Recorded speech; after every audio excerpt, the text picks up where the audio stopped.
Il y a quelques jours, une influenceuse a dit qu'elle voulait disparaître sur les réseaux sociaux et des milliers de personnes ont entendu son message. Le vrai sujet, c'est pas forcément ce qu'elle a dit, mais pourquoi est-ce que ça arrive de plus en plus souvent? Cette semaine, plusieurs histoires ont le même sens, que ce soit les déclarations inquiétantes de Sarah Frézou ou encore Bastos qui nous donne des nouvelles de Maïsan. Vous aurez aussi mon avis sur les lives de Sam Zira. Beaucoup disent qu'il a perdu la tête et on fait un point dessus. Bonjour à toutes, bonjour à tous, bienvenue sur Mixosity, votre émission spécialisée en télé-réalité et people qui sort tous les dimanches sur cette chaîne YouTube. Aujourd'hui, vous allez le voir, on a énormément, mais vraiment beaucoup de sujets à traiter ensemble. L'émission est remplie. Ça faisait très longtemps qu'on n'avait pas eu une aussi grosse émission, donc j'espère que ça pourra vous plaire. Si vous ne me connaissez pas, je m'appelle Rudy, je sors des vidéos tous les jours sur cette chaîne et ce gros format le dimanche matin. De toute façon, on se retrouve tout de suite dans une mise au point, donc c'est parti, installez-vous confortablement et bienvenue sur MTT.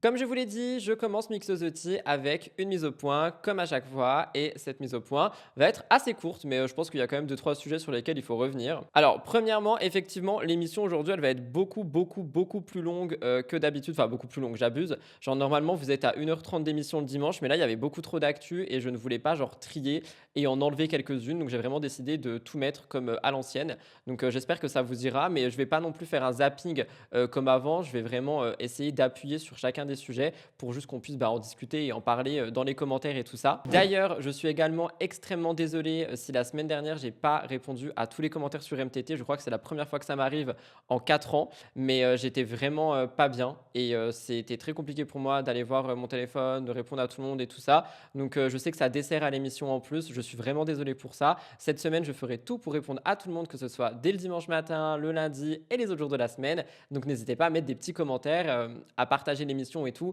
Vous savez très bien que je regarde tout, même si là, cette semaine, j'ai pas répondu. J'ai quand même regardé tous les commentaires. Ce qui m'emmène du coup à mon point suivant concernant ma santé mentale. Les amis, ça va de mieux en mieux, même si c'est un peu compliqué. Je vais pas trop m'éterniser sur le sujet ici parce que j'ai pas envie de repleurer sur YouTube. J'en ai marre de lâcher mes larmes dans toutes les vidéos que je fais dès que je parle d'un sujet.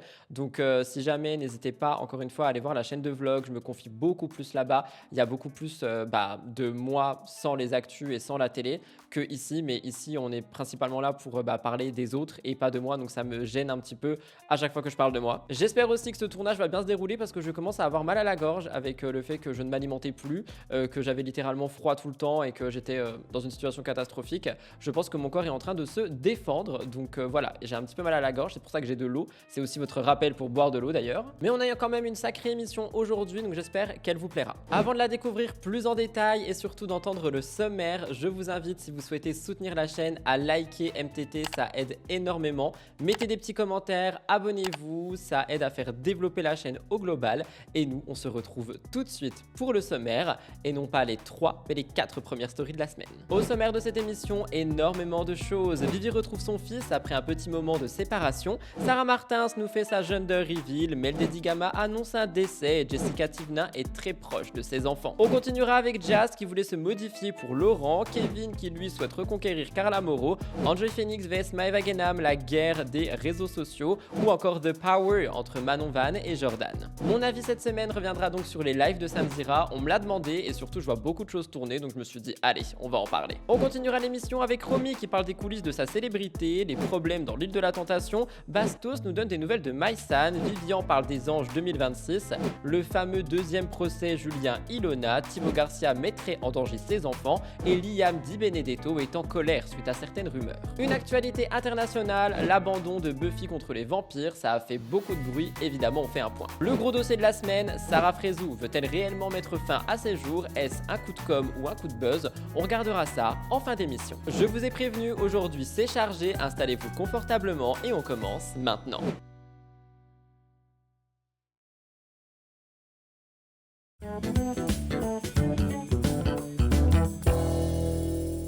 Victoria Meo a enfin retrouvé son fils. On fait un peu le topo et un peu de contexte. On se rappelle que Victoria, c'est une influenceuse mais également une maman qui était bloquée en France pendant 2 semaines alors que son fils était à Dubaï. On sait tout ce qui s'est passé. Il y avait cette situation très compliquée avec les frappes qui touchent Dubaï, la tension qui est montée, les aéroports qui ont fermé. On a eu un peu moins de nouvelles par rapport à ça dernièrement. On a justement Sarah Frézou qui en avait parlé et qui avait dit que il se passait encore des choses, mais qu'il n'y avait plus d'alerte qui était envoyée. Donc vraiment pour empêcher la panique générale, j'imagine, à Dubaï et aux Émirats. J'ai aussi vu un truc passer disant qu'ils avaient perdu énormément de tourisme et donc de valeur monétaire sur la ville de Dubaï avec tout ce qui s'est passé. Il y a d'ailleurs apparemment Thibaut Garcia qui aurait réussi à vendre la maison pour moitié prix, étant donné que vraiment tout serait en train de s'effondrer. Donc la situation n'est pas prête de s'arranger. Mais bon, bref, on parle de Vivi ici. Contexte rapide, Victoria, elle était au ski avec son nouveau compagnon. Son fils Lio, lui, il était resté à Dubaï avec son papa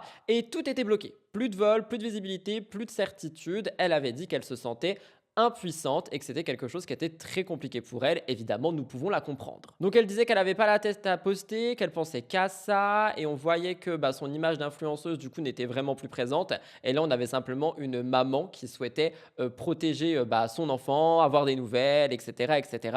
Et elle disait c'était pas dans mon bingo card 2026. Donc voilà, on avait un peu de nouvelles quand même. Elle expliquait qu'elle souhaitait tout faire pour repartir à Dubaï, peu importe le prix des billets, peu importe ce qu'elle devait mettre en place. Son but était de retrouver son enfant et il y a ce moment où elle le retrouve et là tout est redescendu.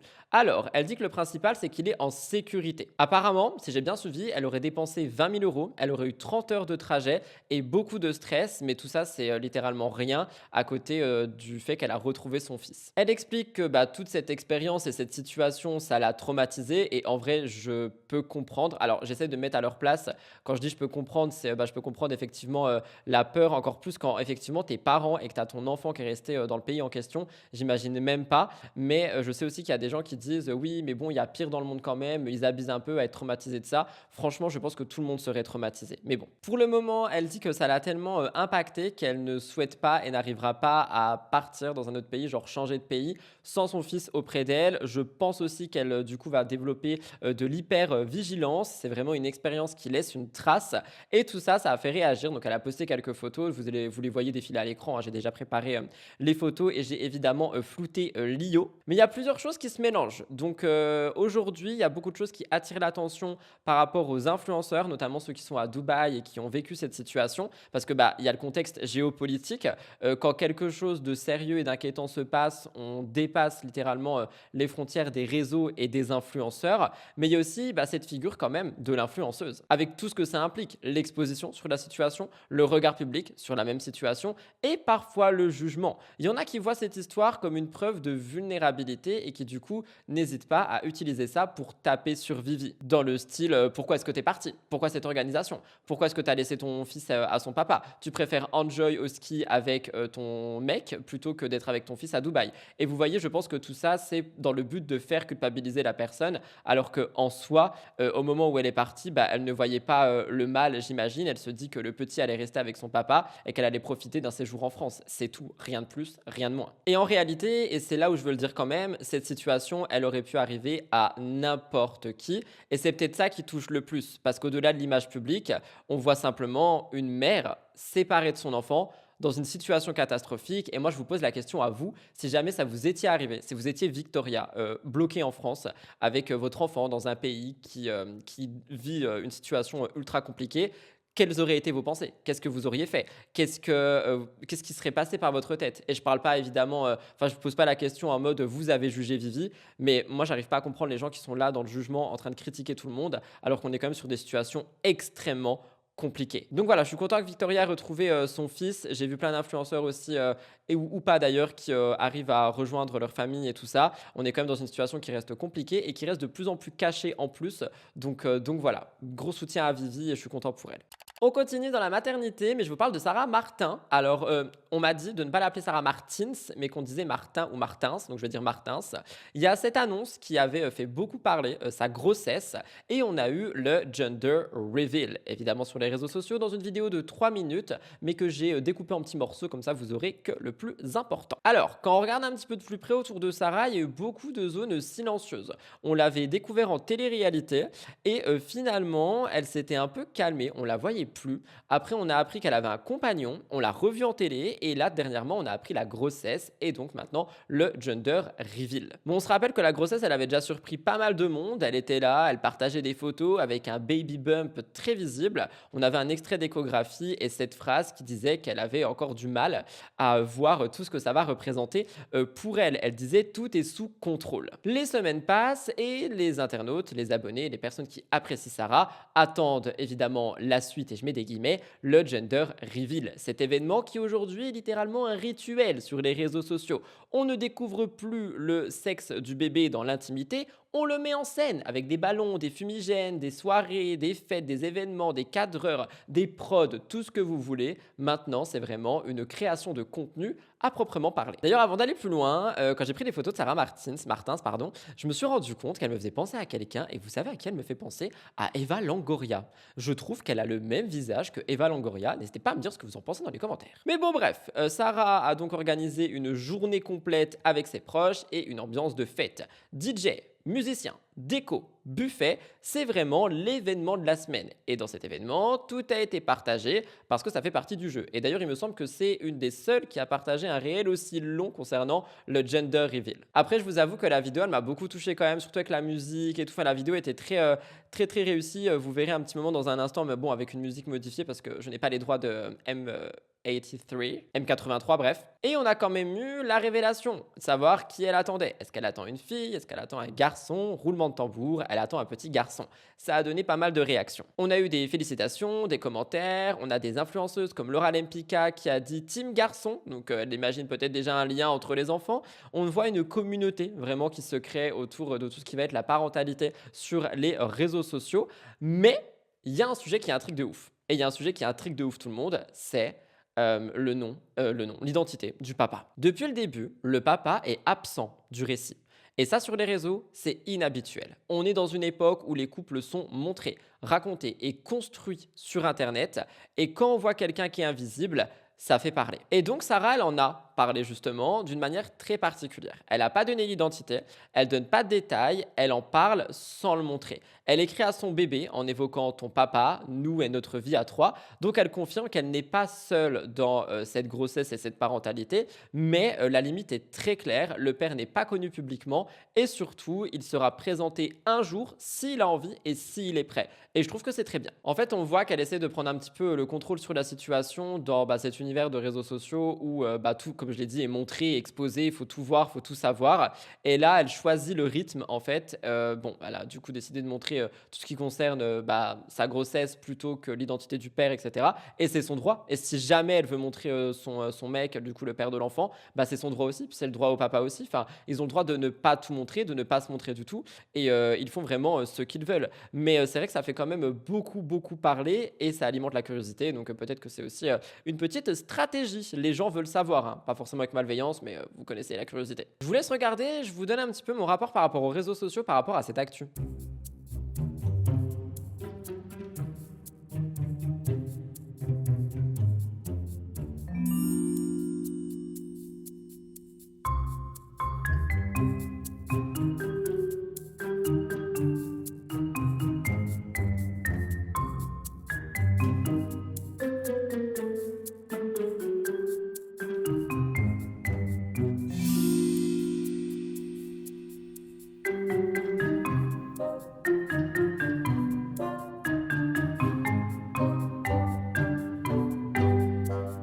Ce que je trouve aujourd'hui, c'est que ça dit quelque chose d'assez intéressant. On a un moment où il y a des personnes exposées qui commencent à remettre des frontières. Et c'est pas la seule, hein, j'en ai vu plein d'autres, j'ai pas de nom en tête, mais on voit que plus le temps avance et plus il y a des personnes qui sont extrêmement et ultra exposées, qui remettent des frontières entre ce qu'ils veulent montrer et également leur vie privée, leur vie intime et tout. Et c'est des choses qu'on voit de plus en plus sur les réseaux, vous me direz si vous l'avez remarqué aussi. Et donc je pense que certains essayent vraiment de reprendre le contrôle sur les récits qu'ils ont donné et qu'ils n'ont peut-être plus envie de donner aujourd'hui. En tout cas, félicitations à Sarah, je lui souhaite que du bonheur.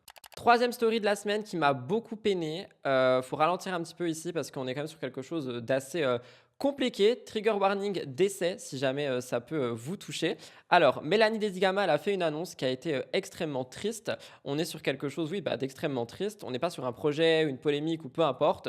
On est sur une perte, une vraie perte, et c'est la perte de sa grand-mère, à qui elle tenait énormément. Genre, pour suivre Mélanie, on voyait qu'elle allait la voir tout le temps, qu'elle était tout le temps auprès d'elle. Enfin, vraiment, voilà, la grand-mère de Mélanie, c'était vraiment très important pour elle. Alors, après quelques jours de silence, Mélanie Dedigama a décidé de prendre la parole. Après, on va pas se mentir, déjà, le silence, il pouvait interpeller quand on voit son rythme habituel sur les réseaux sociaux.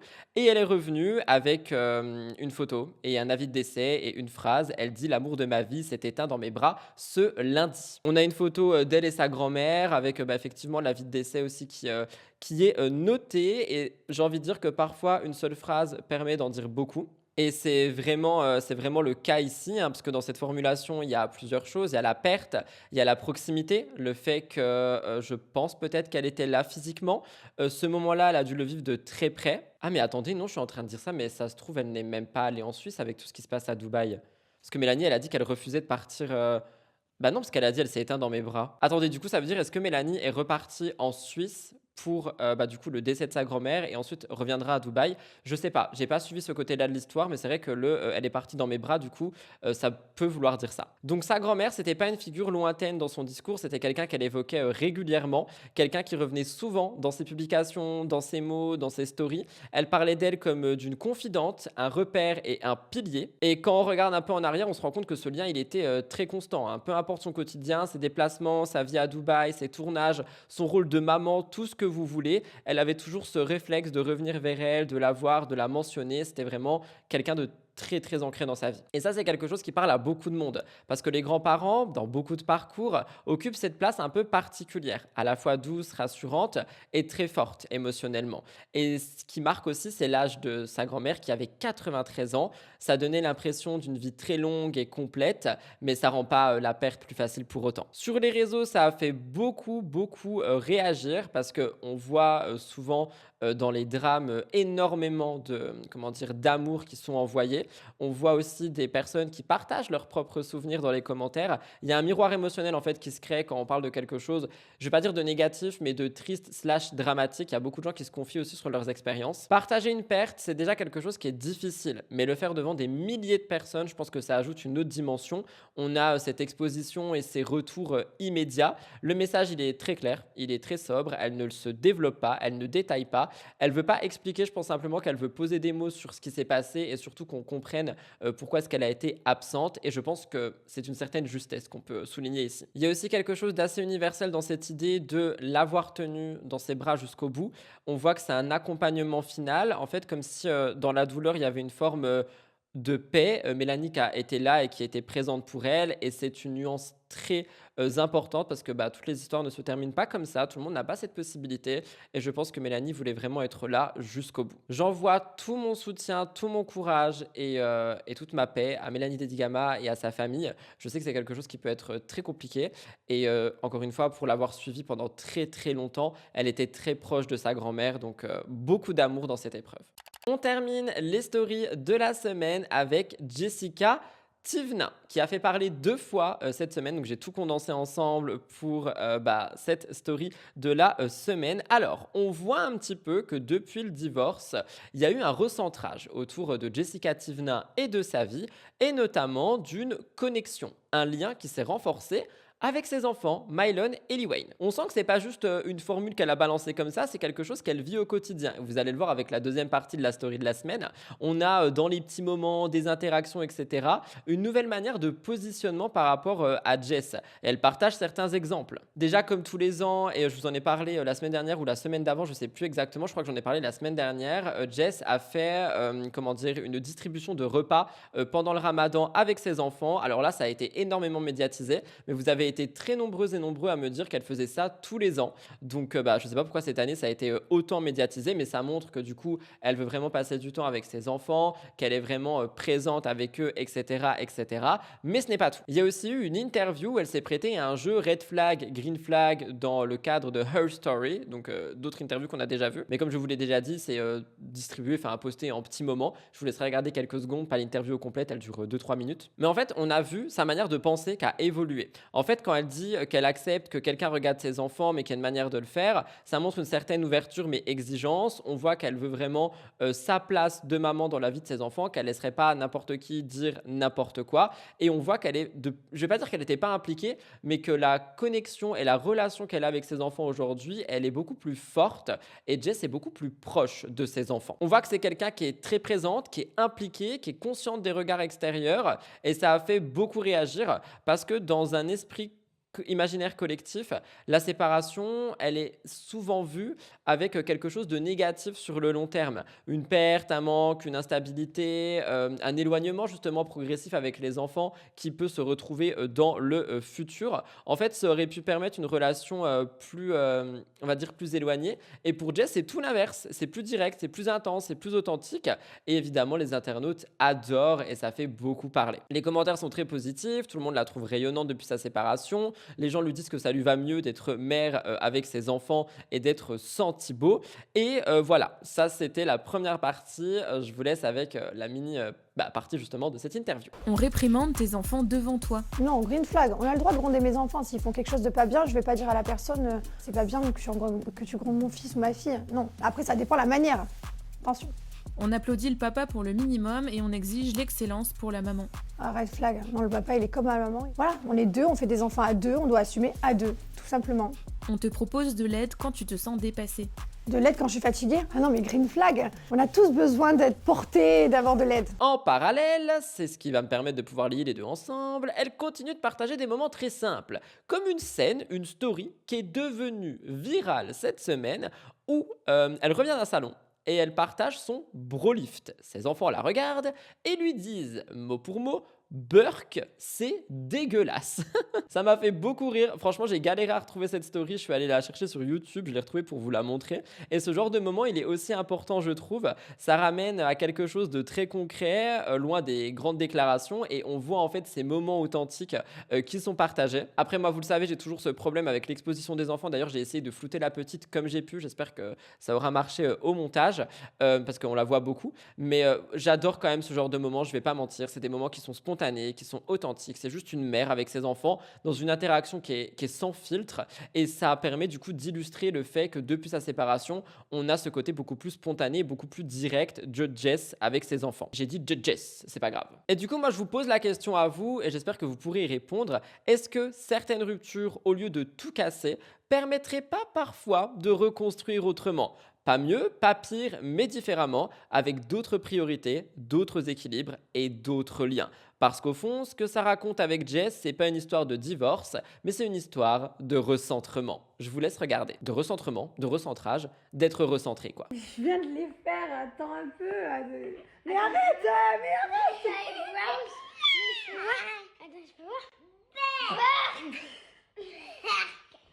On dit toujours que la vérité. Arrêtez de me Ah, décoiffer. ils sont dégueulasses. Jusqu'à demain seulement. Jusqu'à demain, je peux pas les toucher. Ils sont Comment ça, ils sont dégueulasses. dégueulasses.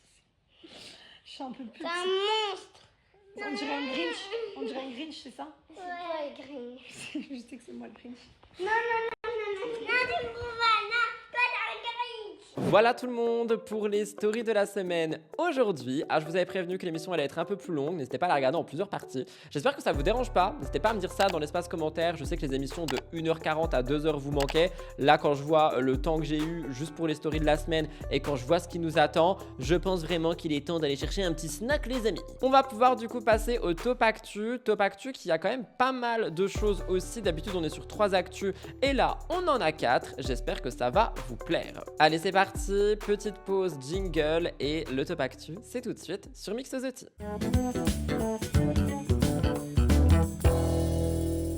Jazz et Laurent font beaucoup parler en ce moment, notamment parce que y a le retour de la JLC Family, donc évidemment ils vont faire en sorte de faire du bruit sur eux pour qu'on aille regarder l'émission. Et il y a pas mal de choses qui ont été dites cette semaine de la part de Jazz et de la part de Laurent. On va commencer avec Jazz. Rapide contexte, ça fait bientôt 10 ans qu'ils sont ensemble, coup de foudre, mariage, enfant, mais aussi avec le temps, des tensions, des phases compliquées. Et récemment, le tournant qu'il y a eu avec l'infidélité de Laurent qui a été dévoilé et qui sera du coup, encore une fois, sujet central de cette nouvelle saison de la JLC. On rappelle quand même que tout ceci, c'était devenu un sujet, c'était vraiment un truc qui a été commenté, analysé, interprété. Il y a eu des prises de position des internautes, il y en a qui ont également projeté ce qui se passait dans leur propre couple. Et au milieu de tout ça, il y a les deux personnes concernées, Jazz et Laurent. Bref, Jazz, elle est revenue sur pas mal de choses, notamment dans des, encore une fois, petits moments de la JLC qui sera diffusée dès le 24 mars sur TFX.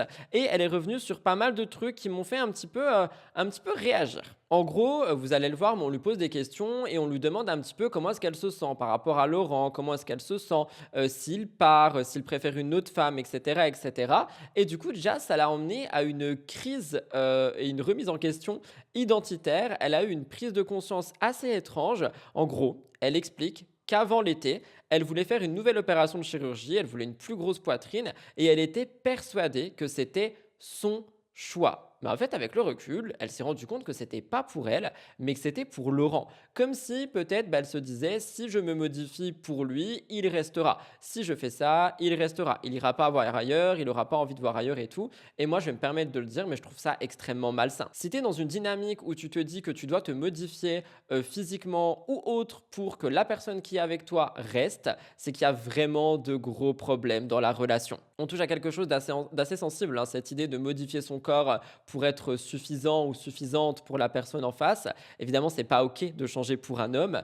Elle l'a dit, hein, vous allez l'entendre. Et ça marque une certaine limite, j'ai l'impression, comme si, après avoir traversé quelque chose de difficile, elle redéfinissait ses propres règles. Et ça s'inscrit dans cette nouvelle saison de la JLC qui s'appelle Tout recommencer. On voit que leur relation, elle continue, ils se battent malgré tout, mais se battent-ils vraiment pour les bonnes raisons? Ça, c'est une question qu'on se pose tous.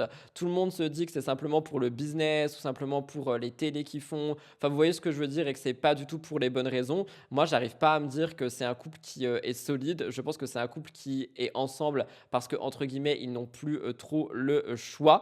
Et on voit que la relation, elle continue, mais avec une mémoire de ce qui s'est passé.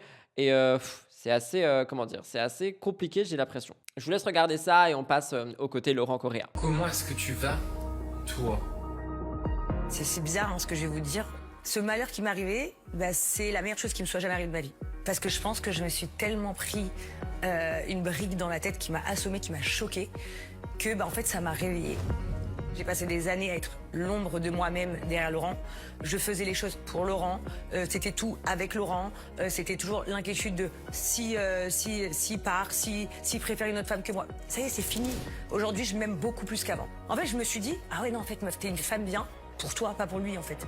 Et aujourd'hui, je prends beaucoup plus plaisir à penser à moi. Et concrètement, ça veut dire quoi, prendre soin de toi? Pour être très honnête, avant l'été, j'avais prévu de faire une grosse poitrine. Et j'en étais persuadée que je voulais me faire une grosse poitrine. Et en fait, pendant l'été, je me suis rendu compte que je voulais absolument pas me faire une grosse poitrine.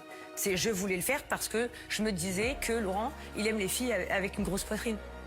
C'est pas OK de changer pour un mec. On n'a pas à changer pour un mec, même quand c'est notre mari. Il faut faire les choses pour soi. Et en fait, je me suis retrouvée et moi, je m'aime moi. Je cherche plus à plaire à personne. Je veux juste me plaire à moi-même. Aujourd'hui, les choses se sont forcément améliorées. De toute façon, elles ne pouvaient pas se détériorer comparé à cet été. Mais moi, je reste quand même méfiante parce que en fait, j'ai tellement été prise sous le choc de tout ce qui s'est passé ces derniers mois que je peux pas me dire ok, aujourd'hui tout est cool et on oublie, on tourne la page. Je pardonne pas du tout ce qui s'est passé, c'est juste que j'avance. En parallèle, effectivement, il s'est passé autre chose. On a eu les images de leur nouvelle maison à Miami, une villa impressionnante, très commentée. Il y en a beaucoup qui admirent et il y en a qui critiquent et il y en a qui comparent avec leur propre réalité. Et du coup, ça crée encore une fois un nouveau contraste. Parce que d'un côté, on a vraiment ce semblant de vie luxueuse, spectaculaire, presque irréel. Et de l'autre, on a des problématiques très humaines. La jalousie, la peur de ne pas être suffisante, la reconstruction après une trahison. Et c'est peut-être pour ça que ils font autant réagir. Parce que Laurent, on voit qu'il a couvert de cadeaux de Jazz une fois qu'elle a appris l'infidélité, comme si l'acheter lui permettrait d'oublier, je sais pas. Je trouve que ça mélange aussi deux niveaux, le visible et l'invisible. Le visible, c'est le luxe, les cadeaux, on est là, patati patata, et l'invisible qui est certainement Jazz qui souffre depuis des années, mais qui choisit de rester également pour essayer certainement de sauver ce qu'il y a à sauver de son couple. Dans tous les cas, cette histoire de maison aussi a fait énormément réagir. Je vais vous laisser regarder le TikTok de Laurent et j'ai hâte de vous lire. Juste un samedi à la maison, il faut qu'on vous fasse un home tour parce qu'on a pratiquement fini le jardin. Là, il y a la salle de sport. Ici, il y a le sauna, steam room, ice bath. Il y a tout de ce côté. Ici, on a les enfants avec madame qui sont en train de profiter. Et on est en train de finir tout ça. Ça va être exceptionnel. Donc, je vous prépare une belle vidéo pour vous faire un house tour, home tour du jardin, de l'intérieur. Mais ça va être dingue. En sachant de là où on est parti. Et ce qu'on est en train de faire là, incroyable. Ce couple, moi, j'en peux plus. Vraiment, j'en peux plus. Ils ne font que faire du bruit, du bordel tout le temps. Et là encore, c'était le cas. Kevin et Carla Moreau. Cette histoire, qui est censée être terminée 6 pieds sous terre, qui ne cesse de rebondir de jour en jour, j'en peux plus. Leur relation, elle s'est pas construite uniquement à deux, elle s'est construite sous les caméras des Marseillais, tout le monde a pu y assister, on a eu des moments très forts, des échanges marquants, la naissance de leur fille, tout ça qui a été partagé, raconté et suivi en télé et sur les réseaux. Ils annoncent leur divorce en 2022, seulement 5 mois après s'être mariés, et d'ailleurs Carla avait dit que le divorce était plus long que le mariage finalement. Et depuis, on n'arrête pas de parler d'eux. En vrai, il y a leurs noms qui reviennent petit à petit, comme si la séparation finalement était en train de devenir un souvenir lointain. Et du coup, cette phrase est là en ce moment sur les réseaux sociaux. Est-ce que c'est réellement fini? Parce que Kevin, lui, on dirait qu'il a jamais complètement fermé la porte. Au contraire, il poste régulièrement des petites phrases, des attentions, des sous-entendus, comme s'il entretenait une ambiguïté. Entretient-il vraiment cette ambiguïté ou joue-t-il sur ça pour qu'on parle de lui? Parce que vous allez voir, on va y revenir dans un instant. Si jamais vous savez pas, Kevin, il sort aussi d'une relation avec Chloé. Il disait qu'il était très amoureux. Il a dit aussi récemment qu'il était amoureux, mais il n'a pas donné de nom. Donc les gens, ils font un lien. Est-ce qu'il parle de Carla Moreau? On ne sait pas. Et il y a eu ce live qui a fait tant parler. En fait, il a dit, pour rire ou pas, on va se remettre ensemble avec Carla. Et il dit qu'il veut se remettre ensemble sur TF1 et qu'il veut que cette réconciliation soit filmée pour générer du contenu. Donc on bascule encore une fois dans quelque chose d'intéressant. Est-ce qu'ils vont vraiment se remettre ensemble? Les amis, non. Je suis désolé, c'est un non, il se fout de la gueule du monde et il est simplement en train de jouer sur toutes les rumeurs qui sortent. Je vous laisse regarder Kevin, vous comprendrez ça de vous-même en l'écoutant. À la vôtre. Et ouais, bonjour la Corse. Ouais, du coup, on va se remettre ensemble avec Carla. Donc, si vous pouvez lui dire, Carla, c'est quand vous faites la vidéo avec Kevin de présentation du nouveau couple. Donc, on va faire ça sur MyTF1 aussi, comme on avait fait pour le mariage. On refait tout pareil. En fait, on va tout refaire pareil là. Qui va venir nous filmer. Un coup chez moi, un coup chez elle. Les doutes d'abord. Putain, oui, non, le pour, le contre, on va peser le pour, le contre. Moi personnellement, quand j'ai lu l'actu, je me suis dit, attendez, c'est du foutage de gueule, genre il va vraiment dire ça sur les réseaux. Et quand j'ai entendu le live et quand j'ai vu sa petite tête de jaguar là, je suis désolé, mais il se fout vraiment des gens. Genre c'est pour rire, c'est faux. Il ne va pas se remettre avec Carla Moreau. Et avant de se remettre avec Carla Moreau, il faudrait que Carla Moreau soit aussi d'accord, parce que le consentement c'est important. Dans tous les cas, les réactions sont partagées parce que il y a des gens qui y croient. Je ne sais pas comment c'est possible, mais il y a vraiment des gens qui y croient. Il y en a qui comprennent immédiatement que c'est du second degré, que c'est une blague, que c'est une manière de jouer avec certaines attentes du public, parce que Kevin sait que le sujet intrigue et du coup tout le monde en parle. Mais il y en a qui doutent. Il y en a qui disent que derrière l'humour, il y a peut-être du vrai, une envie, une tentative de rapprochement, parce que l'ironie, parfois, c'est une façon de dire quelque chose sans vraiment trop s'exposer. Je sais pas. Sincérité, mise en scène, envie réelle, stratégie médiatique, moi j'ai envie de vous dire que tout ceci est faux, mais il y en a quand même beaucoup qui se disent que c'est sa manière à lui d'essayer de lancer des perches à Carla Moreau, de lancer, c'est plus des perches, il lance des poteaux genre, pour qu'elle revienne ou j'en sais rien, mais moi je les vois pas du tout se remettre ensemble et non, enfin j'arrive pas, non, c'est pas possible. Carla de son côté, elle dit rien, elle réagit pas et ce silence, pour moi il veut tout dire, parce qu'elle pourrait en jouer aussi. Oh, je suis en train de me dire, attendez, pourquoi elle en joue pas elle? C'est bizarre là d'un coup. Carla, ça a toujours été celle qui postait des fausses photos de couple, de mariage, de baby bump, etc. pour générer des vues story. Et là, elle dit rien par rapport à ça, alors que c'est du pain béni. Oh, c'est bizarre ce qui se passe. Attendez, là, je commence à douter aussi. Dans tous les cas, dans ce type d'histoire, les séparations n'ont jamais de fin définitive, encore plus quand il y a un enfant au milieu, parce qu'ils se revoient, etc. Donc il y a la séparation du couple, mais ils sont toujours parents et une équipe. Vous me direz si pour vous, ce second degré peut être apparenté à un peu de vrai ou pas. Vous me direz ce que vous en pensez, mais c'est vrai qu'il y a beaucoup de gens qui sont là en mode c'est quand même bizarre tout ce qui se passe. Moi, je vous avoue que pour moi, c'est de la blague sur de la blague sur de la blague et que le jaguar est en train de jouer avec les poussins. C'est nous les poussins si jamais. Mais voilà, je sais pas. Est-ce qu'il veut recréer quelque chose? J'en sais rien. Vous me direz ce que vous en pensez.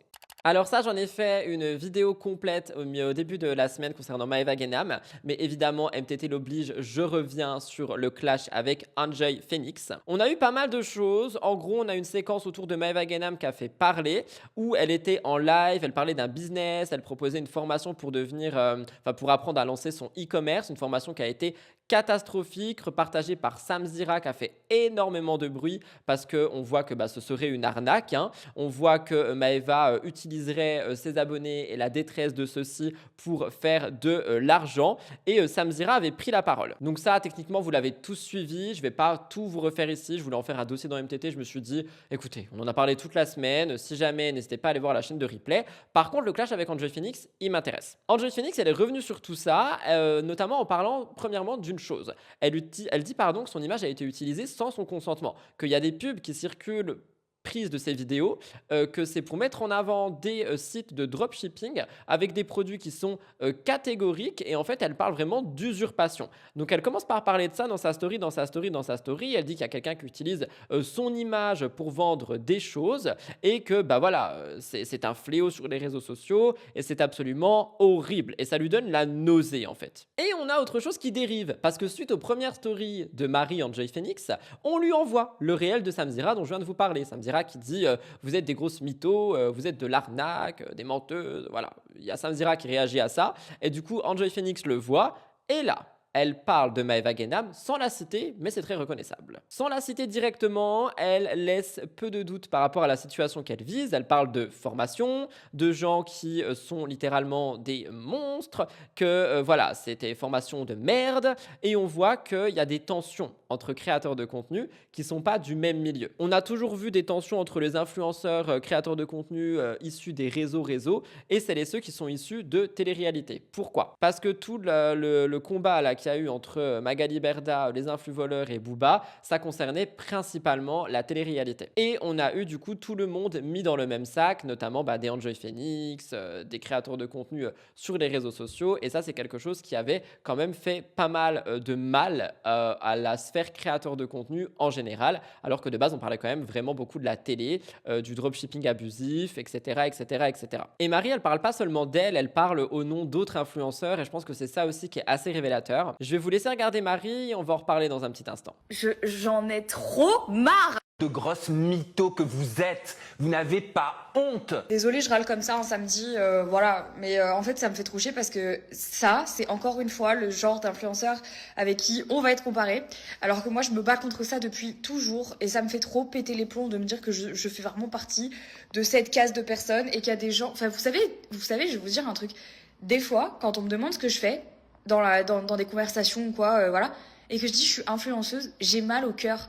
Genre ça me donne presque la nausée de le dire tellement je sais que les gens vont m'assimiler à ce genre de personnes-là qui, malgré la misère des gens actuellement, se permettent de vendre des formations de merde pour se faire encore de la thune et s'acheter un énième sac Hermès. Mais fuck you, genre vraiment... Ça me fait péter les plombs.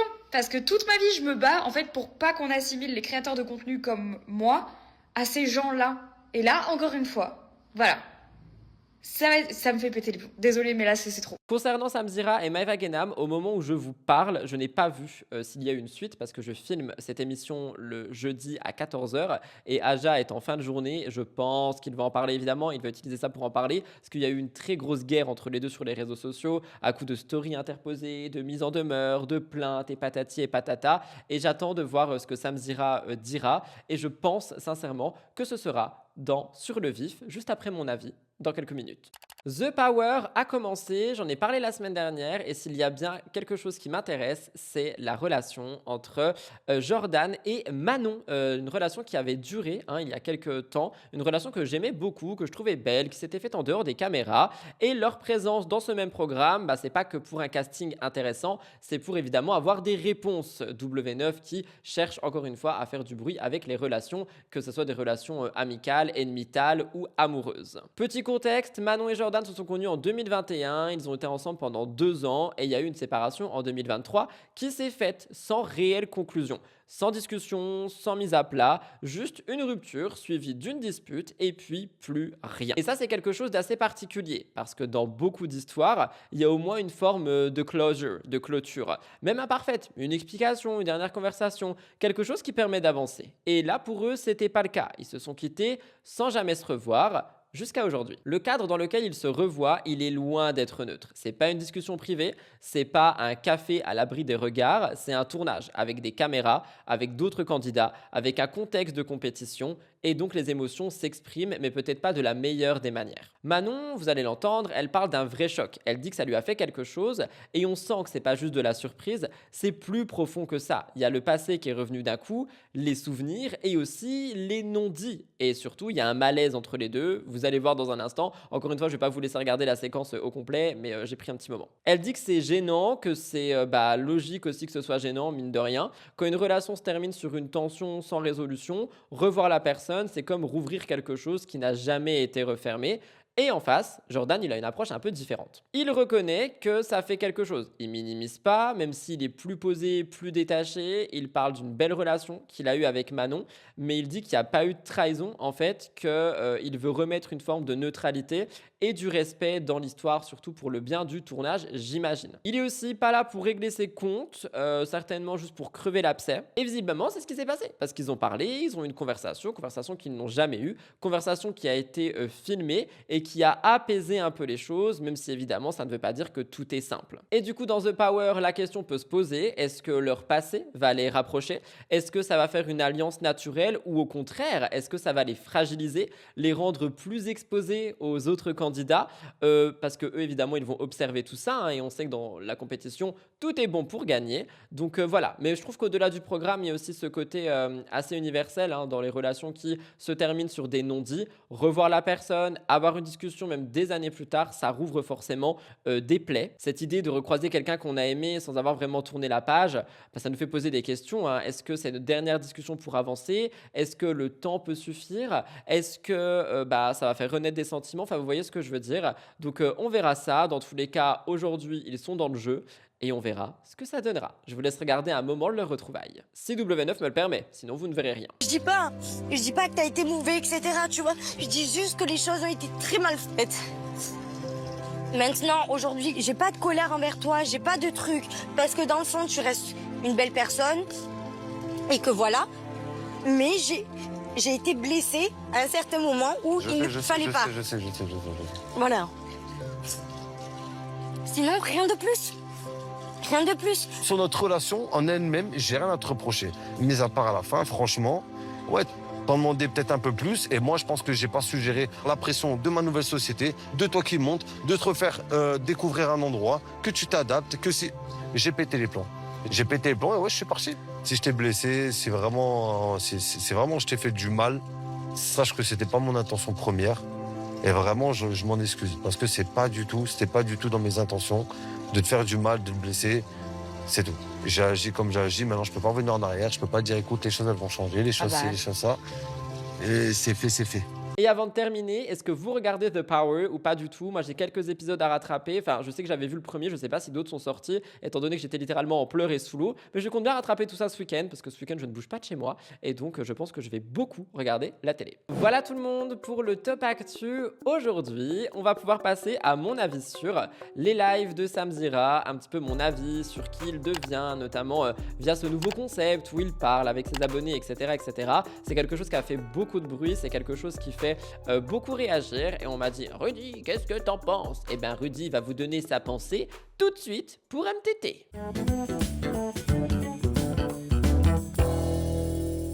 Alors, vous le savez, pour mon avis sur, je n'ai pas de script sauf quand nécessaire, mais là ce n'est absolument pas nécessaire, donc j'en ai pas. Je voulais parler un petit peu avec vous effectivement des lives de Samzira. Avant aussi, parce que tout le monde me pose la question, c'est quoi mon avis sur, enfin ça dépend, enfin ça diffère de quoi vu que je donne aussi mon avis sur le reste. Bah là c'est vraiment genre une actu un peu libre, qui est vraiment genre juste un sujet sur lequel j'ai envie de discuter avec vous comme si on buvait un petit café entre copines, sauf que moi je bois de l'eau, parce que si je continue de boire du café, je vais littéralement faire un malaise. Mais bon bref, depuis son petit retour, Sam là, il propose des lives sur Twitch. Alors, il y a des lives avec des invités, il y a des lives genre un peu en toute intimité également, donc vraiment des discussions qui sont mises en live. Et il y a des lives où il parle lui-même, voilà, de sujets qu'il a envie de discuter, de débattre avec sa commu, et du coup, bah, il réagit avec le chat et tout ça.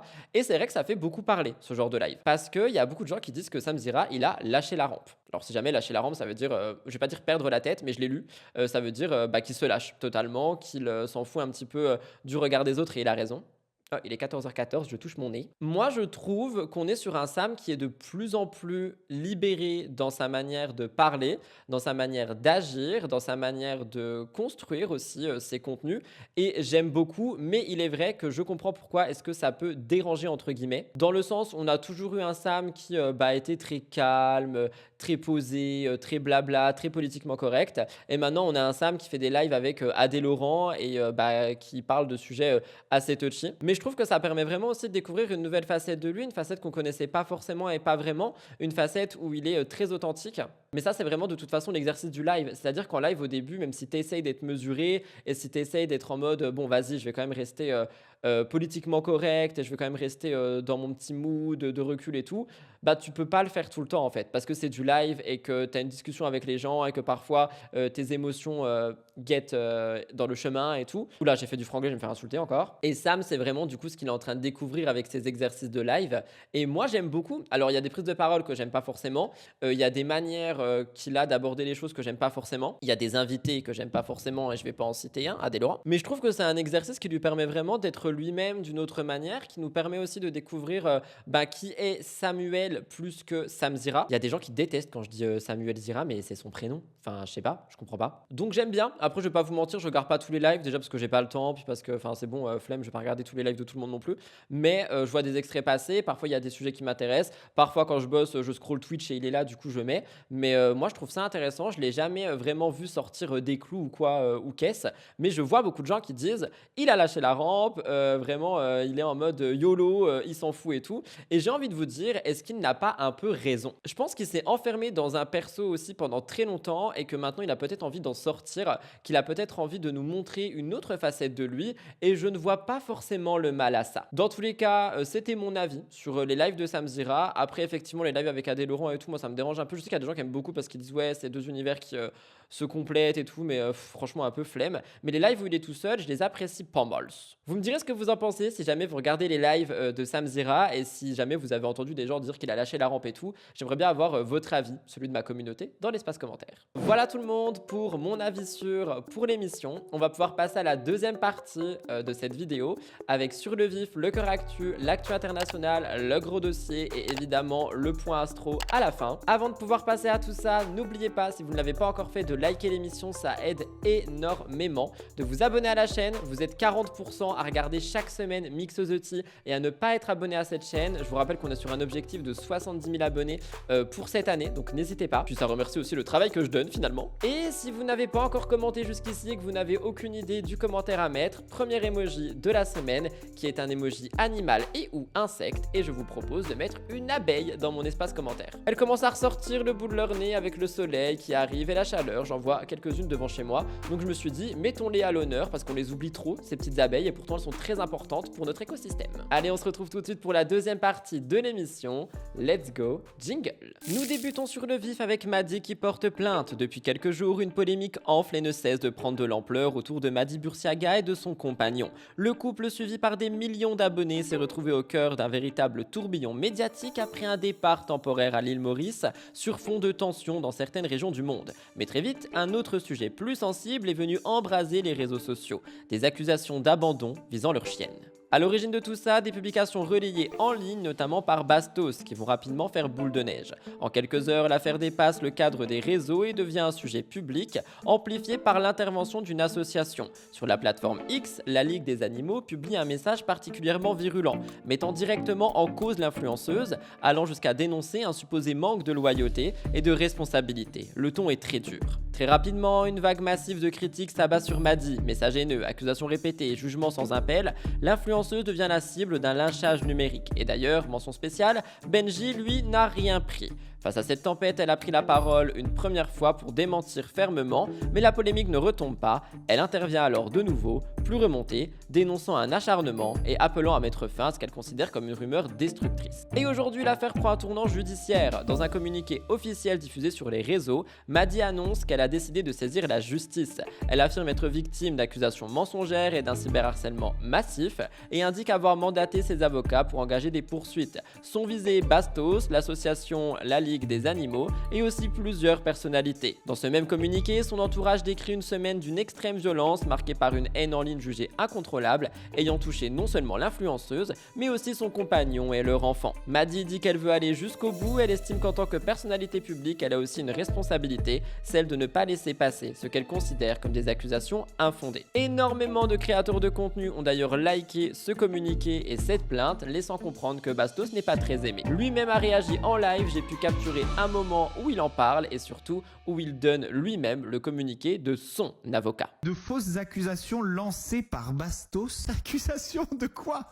Et reprises servilement par la Ligue des animaux. La Ligue des animaux, c'est une organisation qui est là juste pour protéger les animaux. T'es en train vraiment d'annoncer que tu vas porter plainte contre une organisation qui est là pour protéger les animaux? Mais à quel point on peut détester les animaux pour porter plainte contre la Ligue des animaux? Je veux dire, à la limite, vas-y, porte plainte contre moi, ça me fait marrer. J'ai l'impression d'être un borgne dans un royaume d'aveugles. Vraiment, ça me fait rire. Vas-y, viens essayer de m'attaquer. Je n'ai fait que commenter ta vidéo. On va rigoler. Je vais gagner. Surtout quand je vois la manière de s'exprimer de ton équipe légale. C'est pathétique. Ils connaissent même pas mon vrai prénom et mon vrai nom de famille. T'as même pas fait cette recherche. Je connais même pas le vrai nom de Madi Bursiaga, qui n'est pas Madi Bursiaga. Dans une lettre officielle, tu utilises les vrais noms des gens. Pour le bien de nos animaux, laisse la Ligue des animaux tranquille, s'il te plaît. Il y a des gens qui aiment les animaux. Madame Madi Bursiaga, saisir la justice française pour faire condamner tous les responsables de ce cyberharcèlement diffamatoire. Je suis pas avocat, mais je sais que le cyberharcèlement diffamatoire, c'est pas 2 minutes 46 d'analyse d'une story de la principale intéressée qui consiste en du harcèlement diffamatoire. Et ben soit, attaquez-moi, laissez la Ligue des animaux tranquille. On rappellera quand même que Madi Bursiaga, c'est des embrouilles avec la fondation Brigitte Bardot, où elle avait prétendu à des fins commerciales être en partenariat avec la fondation Brigitte Bardot pour vendre des rouges à lèvres. C'est une histoire assez sombre entre elle et les animaux. Est-ce que ça ne peut pas expliquer que son audience s'inquiète lorsqu'elle quitte Dubaï en temps de guerre en laissant nannies et animaux? On va parler français. Tu laisses tes animaux avec des nannies. Mais tu laisses pas tes animaux avec tes nannies dans un endroit que tu considères en sécurité puisque tu le quittes pour ces mêmes raisons. Alors moi je vais poser une question. Quelle est la différence entre abandonner son animal, parce que moi j'ai pas parlé de ça jusqu'à présent, maintenant je vais en parler puisque on m'attaque, et décider de le laisser dans une zone dangereuse sous les bombardements en compagnie d'un personnel? Quelle est la différence? Nouvelle polémique, nouveau emballement médiatique, Maeva Genam se retrouve au cœur d'une rumeur aussi spectaculaire que controversée. Depuis quelques heures, plusieurs médias affirment qu'elle aurait été arrêtée à Dubaï, une information qui tombe au moment même où elle annonçait vouloir prendre du recul sur les réseaux, et ça on l'a vu hier. Selon les publications, Maeva aurait été interpellée pour avoir diffusé des images sensibles en lien avec le conflit au Moyen-Orient, notamment lors des frappes survenues fin février.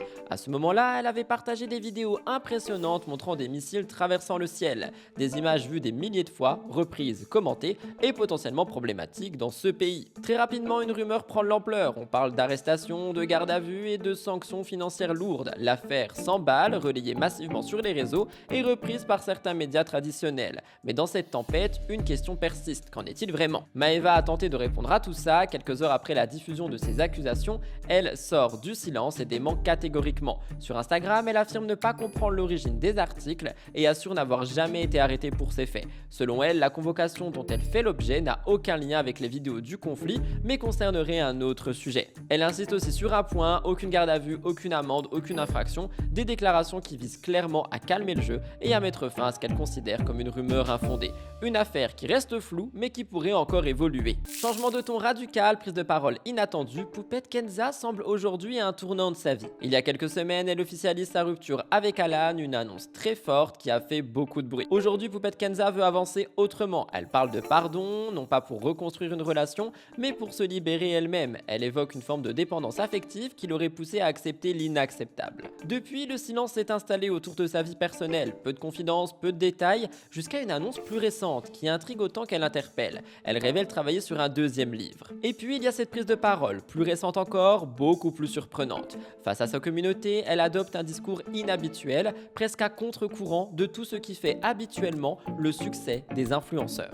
Elle affirme avec une certaine lucidité avoir une mauvaise influence sur son audience. Et c'est là que le ton change. Elle demande à ses abonnés de se désabonner, de ne plus la suivre. Une déclaration rare, quasiment paradoxale dans cet univers. Elle évoque un conflit intérieur profond, un rapport devenu toxique au réseau. Elle parle d'un lien qu'elle considère comme néfaste et impossible à couper. Elle fait également référence à une expérience spirituelle marquante en disant qu'elle a demandé un signe lors d'un voyage religieux avant de voir son compte Snapchat disparaître. Un événement qu'elle interprète aujourd'hui différemment avec beaucoup plus de recul. Elle dit qu'elle veut s'en remettre à la fois, accepter les signes et surtout changer de trajectoire. Quand nous, vous nous regardez des influenceuses, on est là, on vous parle de refaire nos seins, BBL, truc et tout. C'est Satan, c'est satanique, c'est catastrophique. Donc ça, je sais que je vous influence dans le mal, c'est pas bien mes poupettes. Wallah, carrément, je vous dis, désabonnez-vous, genre, arrêtez de me regarder. Prenez des péchés, Wallah, vraiment, je vous parle sérieux là. Je suis sincère avec vous. Et donc une deuxième fois, je vous parle sérieux là. Je suis sincère avec vous. Et donc une deuxième fois, j'ai fait exactement la même doha, une deuxième fois. Et là, par contre, radical. 2 jours après, je rentre de l'Umrah, mon snap il saute. Il l'a sauté à tout jamais. Et là, vous vous dites, bah, fallait quitter ma poupette depuis. Ben oui, mes poupettes, mais vous voulez que je vous dise quoi? Il y a une sorte de lien maléfique qui me lie avec les réseaux sociaux. La peur d'arrêter, la peur de vous perdre, la peur de... Il y a trop de trucs qui font que... Arrête mon amour, s'il te plaît. À chaque fois que j'ai eu l'occasion de partir, bah, je suis revenue. Voilà. Donc, pour moi, tant que je suis sur les réseaux sociaux... Tiens, regarde. Non, et non. Tiens, regarde ça, c'est mieux. Regarde ça. Oh, regarde, on coiffe avec ça. Tant que je suis sur les réseaux sociaux, mes poupettes, pour moi, je serais une mécréance. Voilà. Donc là, ce que je vais demander à Allah, c'est qu'Allah me guide. Si cette année, c'est l'année où je dois partir des réseaux, où il doit me faire sauter mon Insta, ou peu importe ce qui se passe, les filles, j'accepterai son signe. Tiens. Là, je vous dis la vérité, tiens. Tiens, regarde. Ok, tiens, regarde.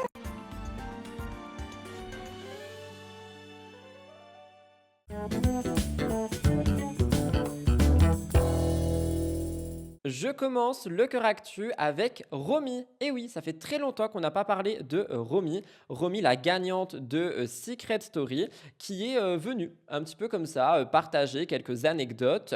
On a vu qu'elle a gagné Secret Story avec un score énorme, quasiment record. Et elle avait déjà fait du buzz avant Secret Story, son fameux secret, etc., etc., etc. Et en fait, souvent, après Secret Story, et surtout quand on gagne, on a une suite assez logique. Des placements de produits, une présence constante, une montée en visibilité, un enchaînement d'émissions. Et chez elle, ça ne s'est pas passé comme ça. Et ça, c'est quelque chose qui a intrigué. Parce qu'après sa victoire, il y a eu quelques apparitions, un événement, un tournage et un silence. Une discrétion qui contraste complètement avec ce qu'on attend d'une gagnante de ce type d'émission. Et face aux questions, elle s'est exprimée, elle a fait un petit live et elle a pris le temps d'expliquer les choses. Ce qu'elle dit, c'est assez simple en fait, mais ça explique tout. Elle parle de Secret Story comme de l'aventure de sa vie. Elle dit qu'elle ne changerait rien, qu'elle referait tout pareil. Et en même temps, elle reconnaît quelque chose de plus fragile. Le fait que l'exposition et la confiance en elle, c'est assez difficile. Et moi, je trouve que c'est intéressant parce qu'on a souvent l'impression que passer à la télé, gagner une émission, être soutenu par le public, ça règle tout et que ça donne automatiquement de l'assurance, de la confiance, de la facilité, une forme d'aisance, mais en réalité, pas forcément. Et elle le dit elle-même, elle fait des efforts jour après jour. Elle apprend, mais c'est pas naturel et c'est pas immédiat. Et en fait, ça explique en partie son choix de rester discrète. Elle dit que sa vie après l'émission, elle est un peu la même qu'avant, mais avec la notoriété en plus. Et cette phrase, elle est assez forte parce que ça casse un mythe, le mythe de la transformation totale. Romy a décidé de garder son quotidien, de garder ses amis, de garder sa vie finalement. Juste, il y a ce côté notoriété en plus. Et elle insiste aussi sur son image. Elle dit qu'elle y fait très attention, qu'il y a des choses qu'elle peut faire facilement et d'autres non. Donc elle choisit littéralement et elle fait très attention à qui elle est, notamment sur les réseaux sociaux. Elle garde le contrôle et donc ça interroge. Le public, il est habitué à une certaine proximité et c'est vrai que je me rappelle que quand il y avait Secret qui se terminait, tout le monde attendait que Romy nous donne cette proximité avec un contenu régulier, une présence constante et elle, c'est pas trop le cas. Donc tout le monde se pose les questions, qu'est-ce qu'elle fait, pourquoi elle se montre pas, est-ce qu'elle passe à côté de quelque chose? Et en fait, moi je pense qu'elle a simplement fait un autre choix. Elle veut pas se laisser emporter par le rythme des réseaux sociaux, elle veut tout simplement rester qui elle était, mais en ayant gagné Secret Story et en étant Romy maintenant. Elle a besoin de calme et de recul et elle le dit elle-même que même prendre son téléphone pour parler à sa commu, c'est quelque chose de travaillé, c'est quelque chose qu'elle doit apprivoiser parce qu'elle n'a pas l'habitude et c'est presque l'opposé de l'image qu'on a des influenceurs aujourd'hui, cette idée où tout est fluide, naturel, spontané, et chez elle pas encore, c'est toujours en construction et je trouve que la réussite, c'est pas forcément quelque chose qui est facile à avoir. Quand je dis la réussite, je parle en télé, etc. Et je pense qu'elle fait vraiment certains choix qui sont de se préserver, de choisir son rythme, de rester fidèle à elle-même, même si ça peut aller à l'encontre des attentes. Romy, elle a beau être très exposée, elle veut rester authentique et fidèle à elle-même et je trouve sincèrement que c'est une belle chose. Je vous laisse regarder. Comme vous le savez, moi, mon image, elle est très importante. Et il y a certaines choses que je peux avoir une facilité à faire et d'autres non. Donc, comme l'exposition, pour moi, c'est... On va me dire, oui, mais pendant 2 mois, t'étais exposée sur TF1, c'est pas la même chose. On est dans une maison et les caméras, elles sont au mur. On ne nous guide pas, on ne nous dit pas, faites, filmez-vous. Ou c'est des gens qui nous filment et ils montent comme ils ont envie de monter. Et c'est ça qui rend la chose naturelle. Donc on ne prête pas attention à l'exposition. Mais là, quand on me demande à moi de prendre mon téléphone et de parler avec vous, ça devient quelque chose de plus travaillé, où j'acquiers de l'assurance, que j'ai pas encore, mais je l'apprends en fait. J'aime pas quand c'est commandé. Ne me jetez pas la pierre, voyez-moi comme une petite sœur, je ne peux pas. Donc je prends mon temps, je fais ce qui me plaît, je vois là où on m'écoute, là où on m'écoute pas. Et c'est simple en fait, la vie. Là où tu te sens pas bien, tu pars, là où tu te sens bien, tu restes. Voilà, c'est ça mon après secret, dans mon coin.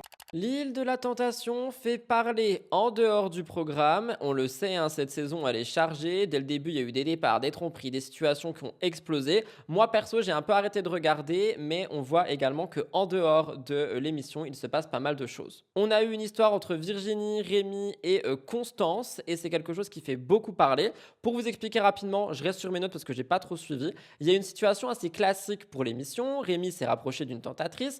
Constance, qui est d'ailleurs la petite amie actuelle de Greg Bebew, ils ont passé un date de 24 heures ensemble et il y a eu un message un peu plus que tendancieux. Et donc Virginie, la copine de Rémi, a eu du doute, de l'inconfort et de la fragilité. Donc jusque-là, on est dans le programme L'île de la Tentation, c'est le principe. Mais après le tournage, les choses ont changé. Virginie a pris la parole, elle a réagi, elle s'est moquée notamment de cette comparaison faite par Rémi, qui aurait assimilé Constance à Monica Bellucci.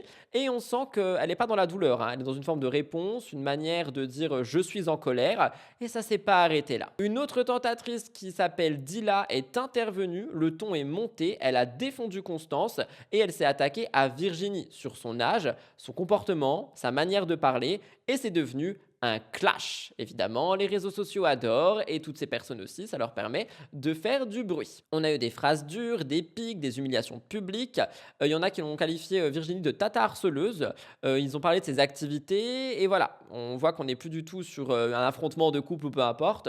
On est sur une histoire d'image, une histoire de réseaux sociaux. Et Constance, elle a validé. Elle a repartagé, elle a soutenu, elle a applaudi et on voit qu'on est sur un camp contre camp. D'un côté Virginie, de l'autre Constance et celles et ceux qui la soutiennent. Et en fait, c'est assez drôle entre guillemets et ironique de voir que dans l'émission, Virginie, elle est dans une position vulnérable. Elle subit, elle doute, elle observe et sur les réseaux, elle prend la parole, elle critique, elle répond. Et en face, les tentatrices qui étaient dans un rôle de test pendant le programme deviennent aussi actrices et actives à part entière dans ce conflit. Et moi, j'ai envie de vous demander à vous, est-ce qu'on n'est pas simplement dans le côté, venez, on fait continuer de vivre l'émission sur les réseaux sociaux parce que effectivement, ça leur permet permet d'avoir des gens sur leur live TokTok, donc d'avoir des cadeaux sur les live TokTok et de l'argent. Ça leur permet aussi d'augmenter leur image, d'augmenter la visibilité, parce que les clashs, ça ramène des gens. Du coup, tu as des gens qui peuvent s'abonner, tu as des gens qui voient, tu as des gens qui regardent les stories, ça peut augmenter les tarifs des placements, etc., etc. Et on sait que dans des émissions comme les îles de la tentation et les trucs comme ça, que ce soit du côté des candidats ou du côté des tentateurs, tentatrices, et attention, je leur mets pas une étiquette sur le dos, c'est comme les prétendants dans la villa et tout, on sait qu'une fois qu'ils sont passés dans ce genre d'émission, leur but après, c'est de pérenniser, si c'est ça le mot, sur les réseaux et de faire en sorte d'être vraiment archi-vus. Et j'ai l'impression que c'est un peu le cas ici aussi. Donc vous me direz ce que vous en pensez. Je pense que le clash sert à tout le monde. Je pense que peut-être elles se clashent, elles s'aiment pas du tout, c'est même certain, mais qu'elles savent que c'est très utile de régler ça sur les réseaux. Donc voilà, dans tous les cas, les questions se posent, qui a raison, qui va trop loin, qui dépasse les limites. Moi, ça m'intéresse pas de ouf, mais ça a fait parler et j'avais un œil assez analytique sur cette situation que je voulais mettre en avant ici. On est vraiment sur une histoire d'ego, de blessures, d'image et de prise de parole publique qui, encore une fois, finalement, sert à tout le monde. Vous me direz ce que vous en pensez.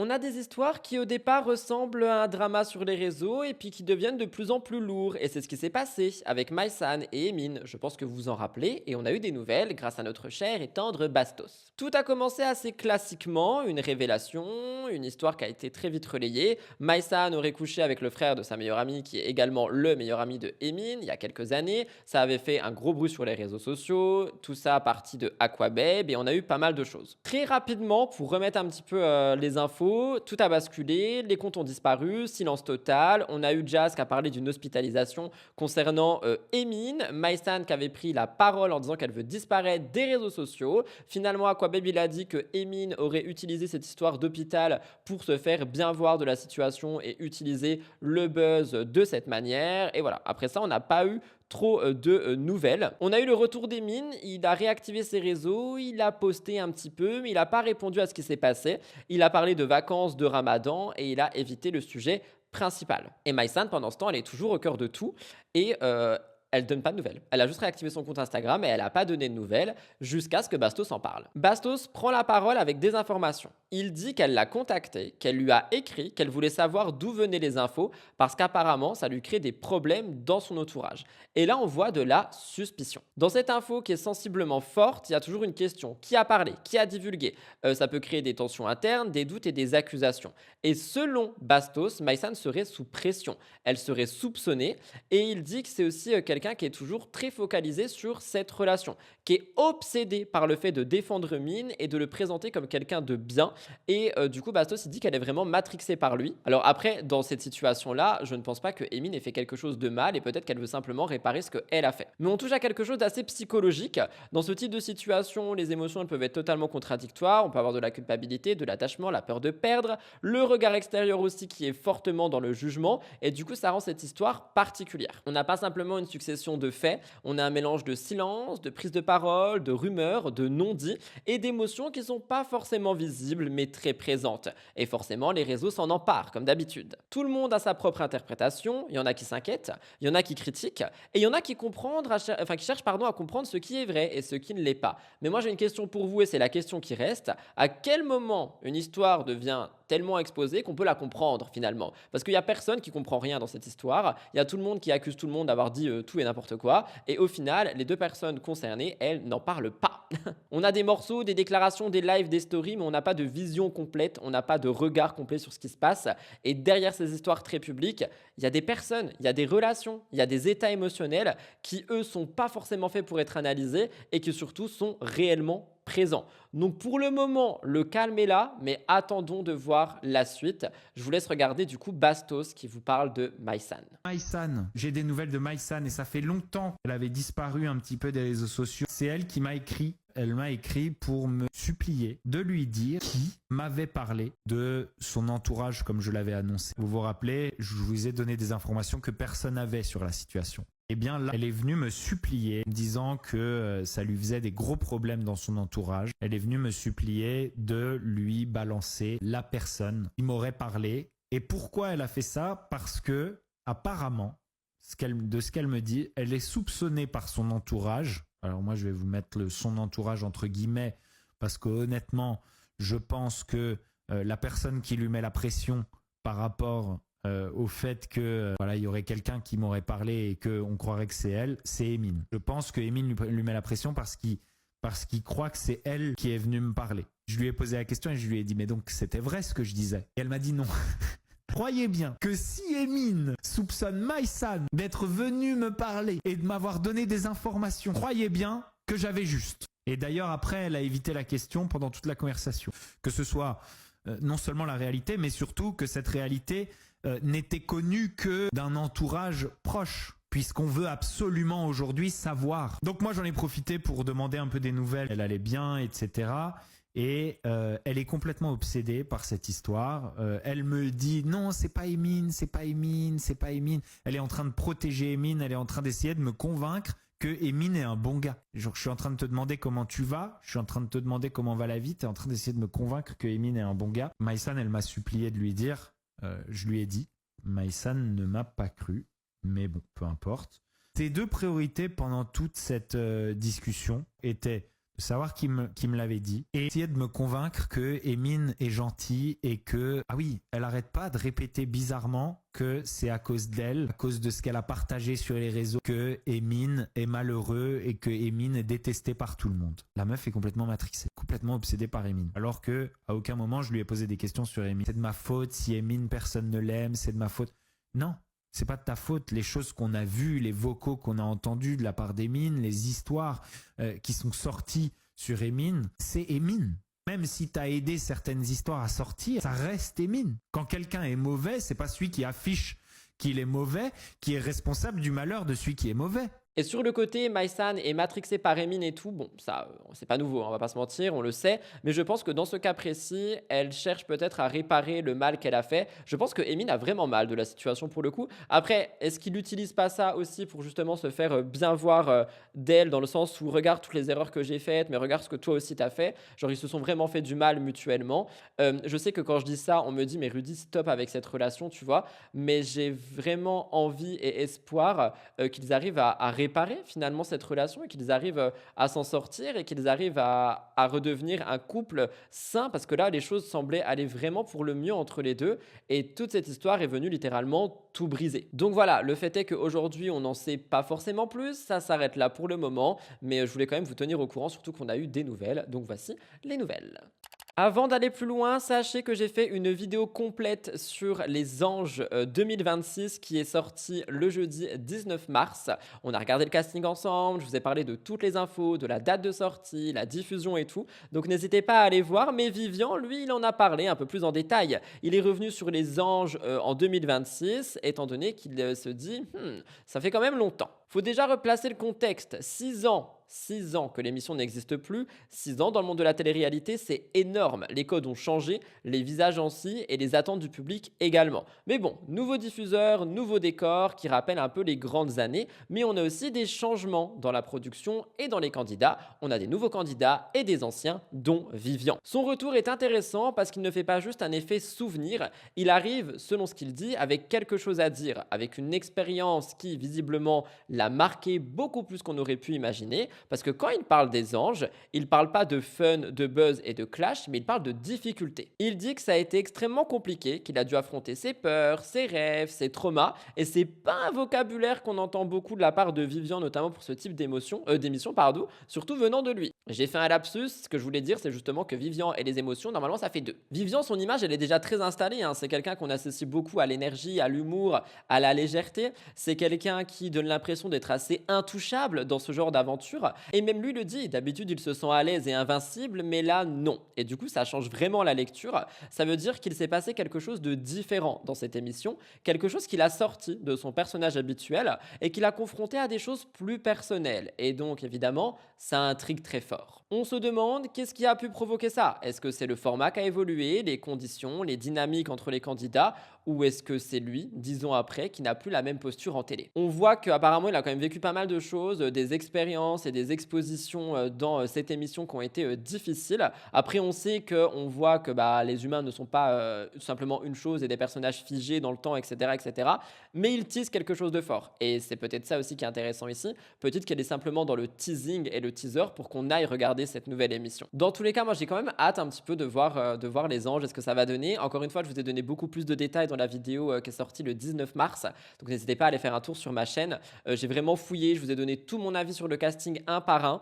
Je trouve que c'était ultra intéressant à faire comme vidéo et surtout ça m'a vraiment donné envie de regarder le début et de voir un petit peu où ils vont essayer d'emmener ça parce qu'ils parlent vraiment beaucoup du côté projet pro. Ils sont vraiment en train de nous dire que c'est vraiment le pro qui va être mis en avant, mais en même temps quel projet pro pour certains candidats, j'arrive pas à comprendre. Donc on verra ça. La question est la suivante, est-ce que la télé-réalité peut évoluer sans perdre ce qui faisait son succès? Parce que là on a vraiment un mélange d'anciens visages, de nouvelles dynamiques, des discours qui semblent un peu plus introspectifs et c'est peut-être tout le but de cette saison. Peut-être que le but de cette saison était vraiment de remettre en question tout ce qui peut se passer en télé-réalité. Il reste à voir si ce que Vivian annonce va vraiment se ressentir à l'écran ou si, comme souvent, la réalité finale sera un peu plus différente et si on est simplement sur un teasing.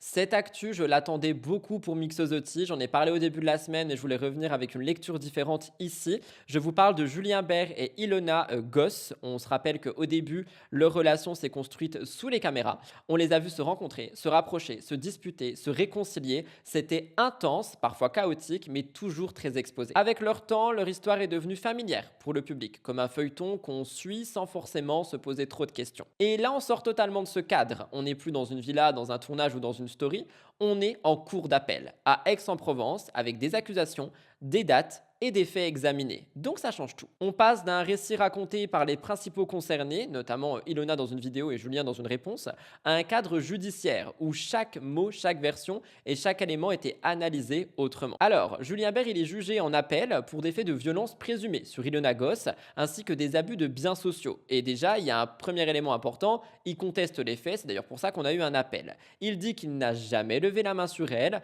il reconnaît des disputes, des tensions, un ton qui monte, mais aucune violence physique telles qu'elles ont été décrites. En face, il y a quand même des épisodes précis qui sont évoqués. Lyon, Saint-Tropez, Venelle, Mykonos. Des moments qui, à l'époque, n'étaient peut-être pas visibles de l'extérieur, mais qui, aujourd'hui, quand on scrute un peu les réseaux et quand on regarde leur ancien comportement, tout est remis en question. Et du coup, ça devient compliqué. On est dans une situation où deux récits s'opposent, deux lectures d'une même relation, et au milieu, il y a la justice qui doit trancher sur tout ça. Julien, de son côté, il parle d'une relation toxique, d'un quotidien difficile, d'une dynamique où les tensions étaient réciproques. Il dit même qu'ils auraient dû se séparer bien avant.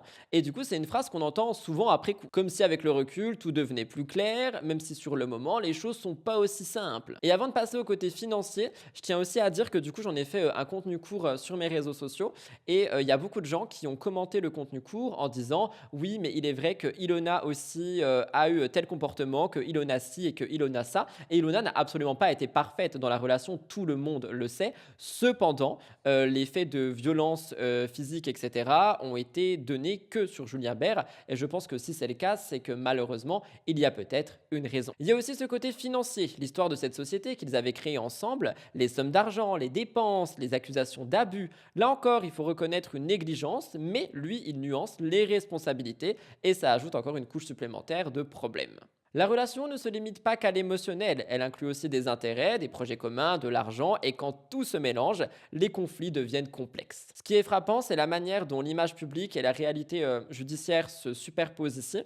Pendant des années, leur relation a été visible, commentée et suivie, mais aujourd'hui, ce sont d'autres éléments qui sont examinés, d'autres versions qui émergent. Le public, d'ailleurs, il en a marre de ce côté narratif, ils sont vraiment très sérieux par rapport à cette situation, et tout le monde le sait, la justice suit son cours. Il y aura un délibéré en avril, et je vous tiendrai évidemment au courant. Moi, je vous avoue que l'histoire Ilona Goss et Julien Bert, c'est une histoire que j'ai énormément suivie, qui m'a énormément touché à plein d'aspects personnellement et voilà, pour Ilona aussi. Et effectivement, j'ai tout suivi de près. Et quand j'ai vu ce deuxième procès en appel, j'ai évidemment tout regardé. Je vous ai fait un contenu court très vite. Je voulais à tout prix en parler. Et dès qu'on aura des nouvelles, je vous en donnerai. Ilona n'a pas pris la parole par rapport à ça, Julien non plus. Donc je pense que les choses se sont juste déroulées et que le temps du délibéré, eh bien, on n'aura pas de nouvelles. Mais quand il y aura le délibéré, je vous en parlerai et je serai le premier à vous faire du contenu autour de ça.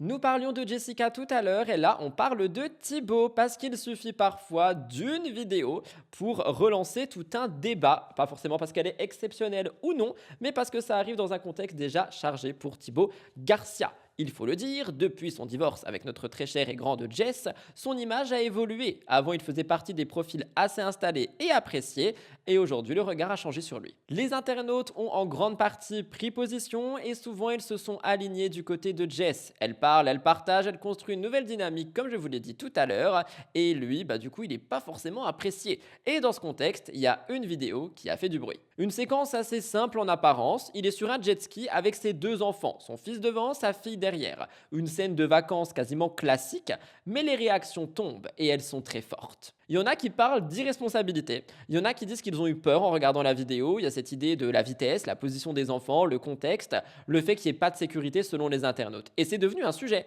parce que c'est pas juste une vidéo, mais c'est une interprétation sur le rôle de père de Thibaut. Et c'est là que ça devient intéressant, parce qu'en face, il y a aussi des personnes qui réagissent et qui relativisent, qui disent que c'est bon, c'est rien, c'est juste une sortie avec enfants, les enfants sont protégés, il sait ce qu'il fait, et on est sur 2 lectures totalement opposées et différentes, comme à chaque fois, concernant Thibaut. D'un côté une inquiétude, de l'autre une banalisation, et moi j'ai une question pour vous, qu'en pensez-vous? Où est la limite? Regardez.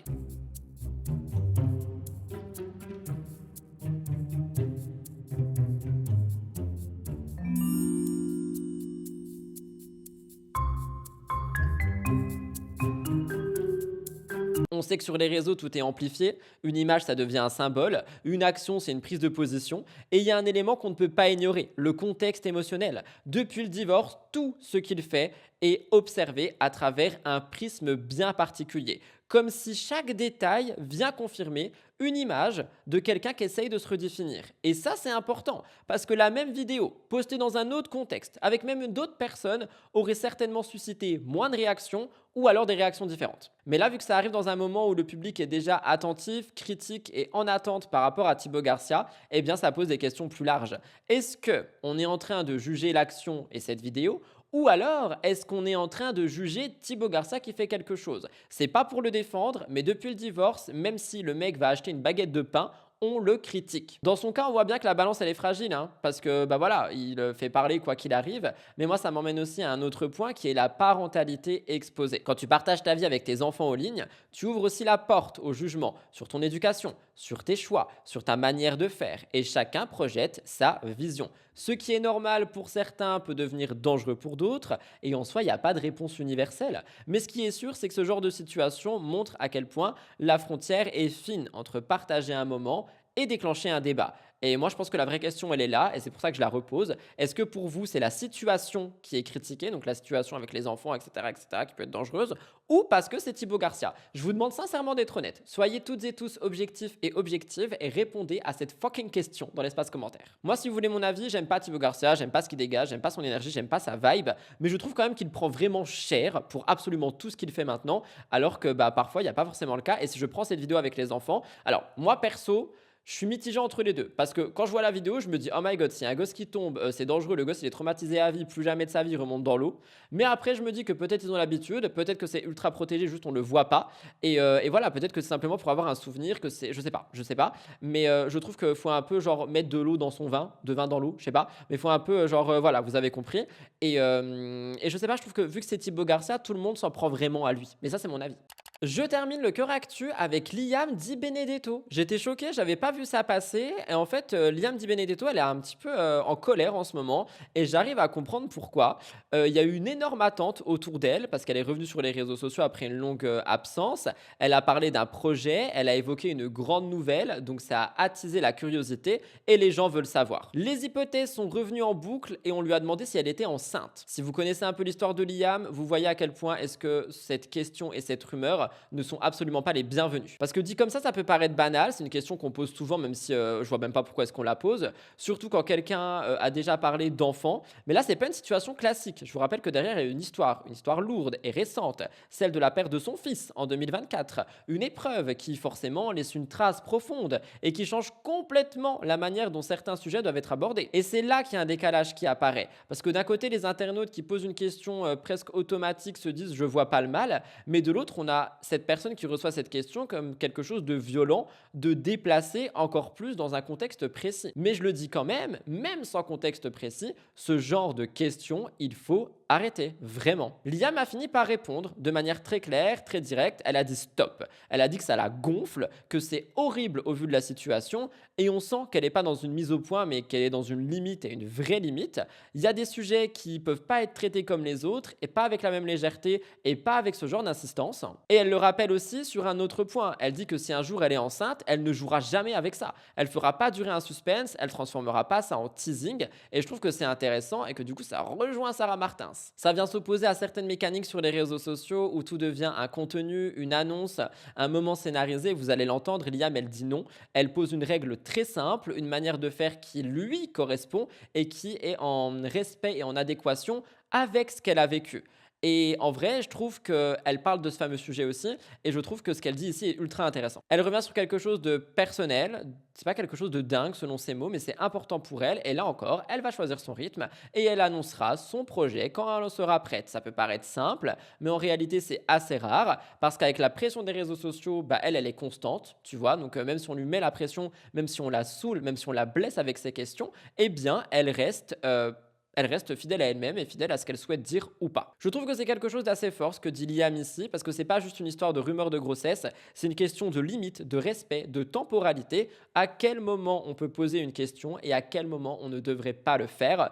Et le problème, c'est pas forcément l'intention. Beaucoup de gens sont sûrement bienveillants, curieux, même enthousiastes, mais l'accumulation, elle, peut devenir pesante, surtout quand elle touche à quelque chose de sensible comme ici. Ça nous rappelle aussi une réalité assez simple, on voit des personnes, des images, des stories, mais on ne voit jamais tout réellement. Et Liam ici, c'est quelqu'un qui est blessé de la situation qu'elle a vécue et qui est blessé des questions qu'elle reçoit aujourd'hui, et je ne peux que la comprendre et lui envoyer mon soutien. Je vous laisse écouter Liam Di Benedetto. J'espère que vous allez bien. S'il vous plaît, juste arrêtez de me dire que je suis enceinte, ça me gonfle.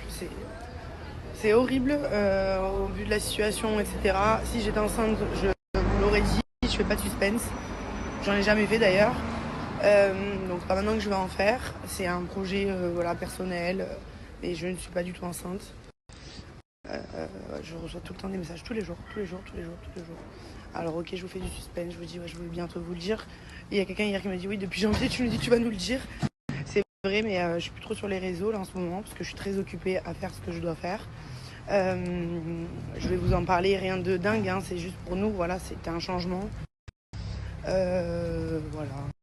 Et en vrai, moi je vous l'ai dit et je le répète, mais cette question posée tout le temps aux influenceurs, aux influenceuses, est-ce que tu es enceinte? Est-ce qu'il y a une grossesse? Est-ce que vous allez vous marier? Est-ce que si? Est-ce que ça? Je trouve que c'est des questions qui sont ultra déplacées et ici on a malheureusement, et je mets des guillemets, l'exemple parfait de quelqu'un qui a vécu un drame et à qui on vient casser les roubignoles pour lui dire « Ah, du coup ton projet c'est un bébé, t'es forcément enceinte, c'est sûr t'es enceinte, sans se dire que la dame peut-être peut être blessée. Et ça c'est un truc que j'ai déjà dit sur les réseaux, on connaît, mais on peut aussi ne pas connaître la situation des personnes. Et ça se trouve, il y a des gens qui souhaitent avoir des enfants, mais qui n'y arrivent tout simplement pas, qui ne peuvent pas, qui sont blessés par tout ça et qui reçoivent certainement la même question en boucle, all fucking days, sur les réseaux sociaux. Et moi, personnellement, ça me dérange et c'est un de mes combats avec l'exposition des enfants. Et du coup, je ne peux que comprendre Liam et je lui envoie tout mon soutien. Voilà tout le monde pour le cœur actu. Aujourd'hui, on va pouvoir passer à l'actu internationale, Buffy contre les vampires. Vous avez certainement vu tout ça passer sur les réseaux sociaux, moi aussi, j'ai écrit dessus et je vous en parle tout de suite pour Mixo the Tea. Pour cette actu internationale, je vais rester sur mes notes parce que c'est pas un sujet que je maîtrise plus que ça, mais c'est un sujet qui m'intéressait. Il y a des projets qui, avant même d'exister vraiment, portent déjà énormément de poids. Et on avait un reboot, le reboot de Buffy contre les vampires qui devait arriver, c'était exactement ça. Buffy, c'est pas juste une série, c'est une œuvre qui a marqué une génération, qui a installé des codes, qui a créé un lien très fort avec son public. Et forcément, quand on parle de reboot, on parle jamais d'un projet neutre, on parle d'un héritage. Et pendant un moment, il y a eu cette idée de New Sunnydale, un retour possible, une nouvelle version avec des noms solides derrière comme la réalisatrice Chloé Zhao. Et bien sûr, avec Sarah Michelle Gellar, figure centrale, presque indissociable du projet. Donc il y avait de l'attente, de la curiosité et aussi une forme de prudence. Relancer quelque chose d'aussi culte, ça peut très vite diviser. Et d'un coup, le projet a été abandonné. Sans grande montée progressive, sans annonce préparée, c'est tombé brutalement comme ça. Et ce qui marque, c'est que c'est pas seulement l'annulation, c'est la manière dont c'est fait. Et Sarah Michelle Gellar en a parlé très clairement. Elle a évoqué un timing, elle a dit que l'annonce arrive juste avant un week-end important pour l'équipe, un moment où la réalisatrice est en pleine promotion et où elle-même est présente sur un festival, un moment qui aurait dû être une mise en lumière et qui devient finalement une ombre. Et elle insiste sur ça. Elle dit que le choix de l'abandon, c'est pas anodin. Ça dit quelque chose, ça montre un manque de considération et un désintérêt. Et à partir de là, elle va plus loin dans ce qu'elle raconte. Elle parle pas seulement d'un projet qui n'a pas abouti, elle parle de ce qui s'est passé en interne, des décisions, des dynamiques et d'une personne, un producteur. Quelqu'un qui, selon elle, ne croyait pas au projet, qui n'était pas attaché à la série originale, qui allait même jusqu'à dire qu'il ne l'avait jamais regardé en entier. Et pour moi, je suis désolé, mais c'est un point ultra clé. Quand tu travailles sur un reboot et sur une œuvre aussi marquante, la question de la légitimité, elle est centrale. Est-ce que les gens qui portent le projet comprennent vraiment ce qu'ils touchent? Est-ce qu'ils saisissent l'impact, les attentes et la sensibilité? Et selon elle, c'était pas le cas ici. Et c'est là que l'histoire prend une autre dimension. On n'est plus seulement dans un projet annulé pour des raisons budgétaires ou stratégiques, on est dans un projet qui, dès le départ, n'était peut-être pas soutenu de la bonne manière, comme s'il y avait une fracture entre la vision créative et les décisions en interne. Et c'est quelque chose qu'on voit malheureusement de plus en plus, des projets portés par des équipes passionnées, mais freinés par des choix qui ne sont pas les bons. Et du coup, il y a eu de la frustration dans les mots de Sarah, on l'entend, hein, elle ne parle pas avec colère, mais avec une déception, comme si elle avait compris après coup pourquoi ça n'a pas fonctionné. Et en même temps, elle pose une limite. Elle laisse entendre que si un jour le projet revient, elle ne le dira pas forcément, pas sans garantie, mais elle veut une équipe réellement impliquée si ça doit revenir, et ça c'est important. Et je trouve qu'au fond, ça pose une question assez importante et intéressante. Est-ce qu'on peut reboot et relancer une œuvre culte sans une vraie conviction collective? Le public ressent très vite quand un projet est sincère et quand un projet est opportuniste. L'univers de Buffy contre les vampires reste là et maintenant reste à savoir si un jour un reboot aura lieu. Vous me direz si vous avez entendu parler de ça, j'ai vu ça beaucoup passer sur Instagram, il y a beaucoup de gens qui ont repost le message justement de Sarah, il y a beaucoup de gens qui étaient très tristes de ce qui s'est passé et je me suis dit que vous savez quoi, j'allais en parler sur MTT, ça peut être intéressant pour l'actu internationale, donc n'hésitez pas à me dire si vous en avez entendu parler et ce que vous en pensez. Voilà tout le monde pour l'actu inter pour MTT, on va pouvoir passer au gros dossier. Le gros dossier est très lourd, les amis. On parle de Sarah Frézou. Sarah Frézou qui aurait tenté de mettre fin à ses jours. Toutes les révélations qu'il y a autour de ça. Je vous en parle dans un instant. Donc voilà, je passe quand même un trigger warning. Mais c'est maintenant sur MTT. C'est le gros dossier. Comme je vous l'ai dit, sujet très lourd pour ce gros dossier. Donc 1, je reste sur mes notes. 2, trigger warning pour les personnes qui peuvent être très sensibles par rapport à tout ce que je vais dire. Et 3, on est du coup sur un sujet très sensible encore une fois. Et il y aura peut-être des updates faites en voix off parce qu'encore une fois, au moment où je filme, on est jeudi. Le montage a lieu jusqu'à samedi de MTT. Donc il est possible qu'il y ait des choses à rajouter à la fin de l'actu. Donc restez bien jusqu'au bout. Alors, il y a des moments où même dans un univers avec beaucoup d'images et de réactions, tout peut s'arrêter d'un coup d'un seul. Comme si d'un coup on regardait plus les choses de la même manière. Et ce qui s'est passé autour de Sarah Frézou ces derniers jours, c'est exactement ça. Au départ, il y a eu des messages publiés sur Snapchat, des mots très forts et très directs qui ne laissent pas vraiment place à l'interprétation. On n'est pas dans quelque chose de flou ou de suggéré, on est face à une détresse. Je vous lis pas tous les messages en détail, mais j'en ai fait un contenu court, donc n'hésitez pas à aller voir YouTube Shorts. Mais elle parle de fatigue, elle parle d'un cœur qui ne tient plus, elle dit qu'elle est en miettes, qu'elle ne trouve plus de réconfort nulle part,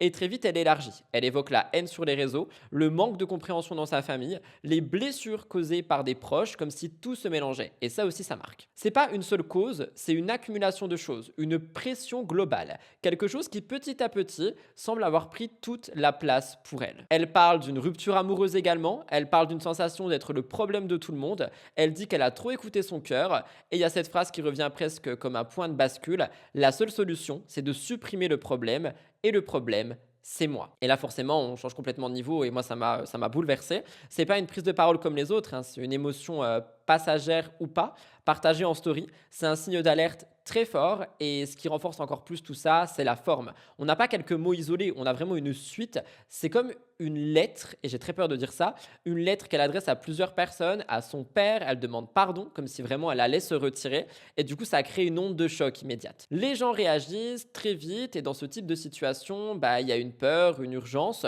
on n'est plus dans l'analyse, pardon, mais dans l'inquiétude. Il y en a qui ont essayé de la joindre, il y en a qui ont relayé, il y a une mobilisation, et quelques heures après cette prise de parole, il y a des réponses qui arrivent. Son frère a pris la parole, assez simple, mais très important, il dit qu'elle n'est pas seule, que des gens sont avec elle et qu'on a une prise en charge en gros. On a aussi Léana, récemment réconciliée avec Sarah Frézou, qui a pris la parole parce que leur relation a été marquée par des tensions, de l'éloignement, etc.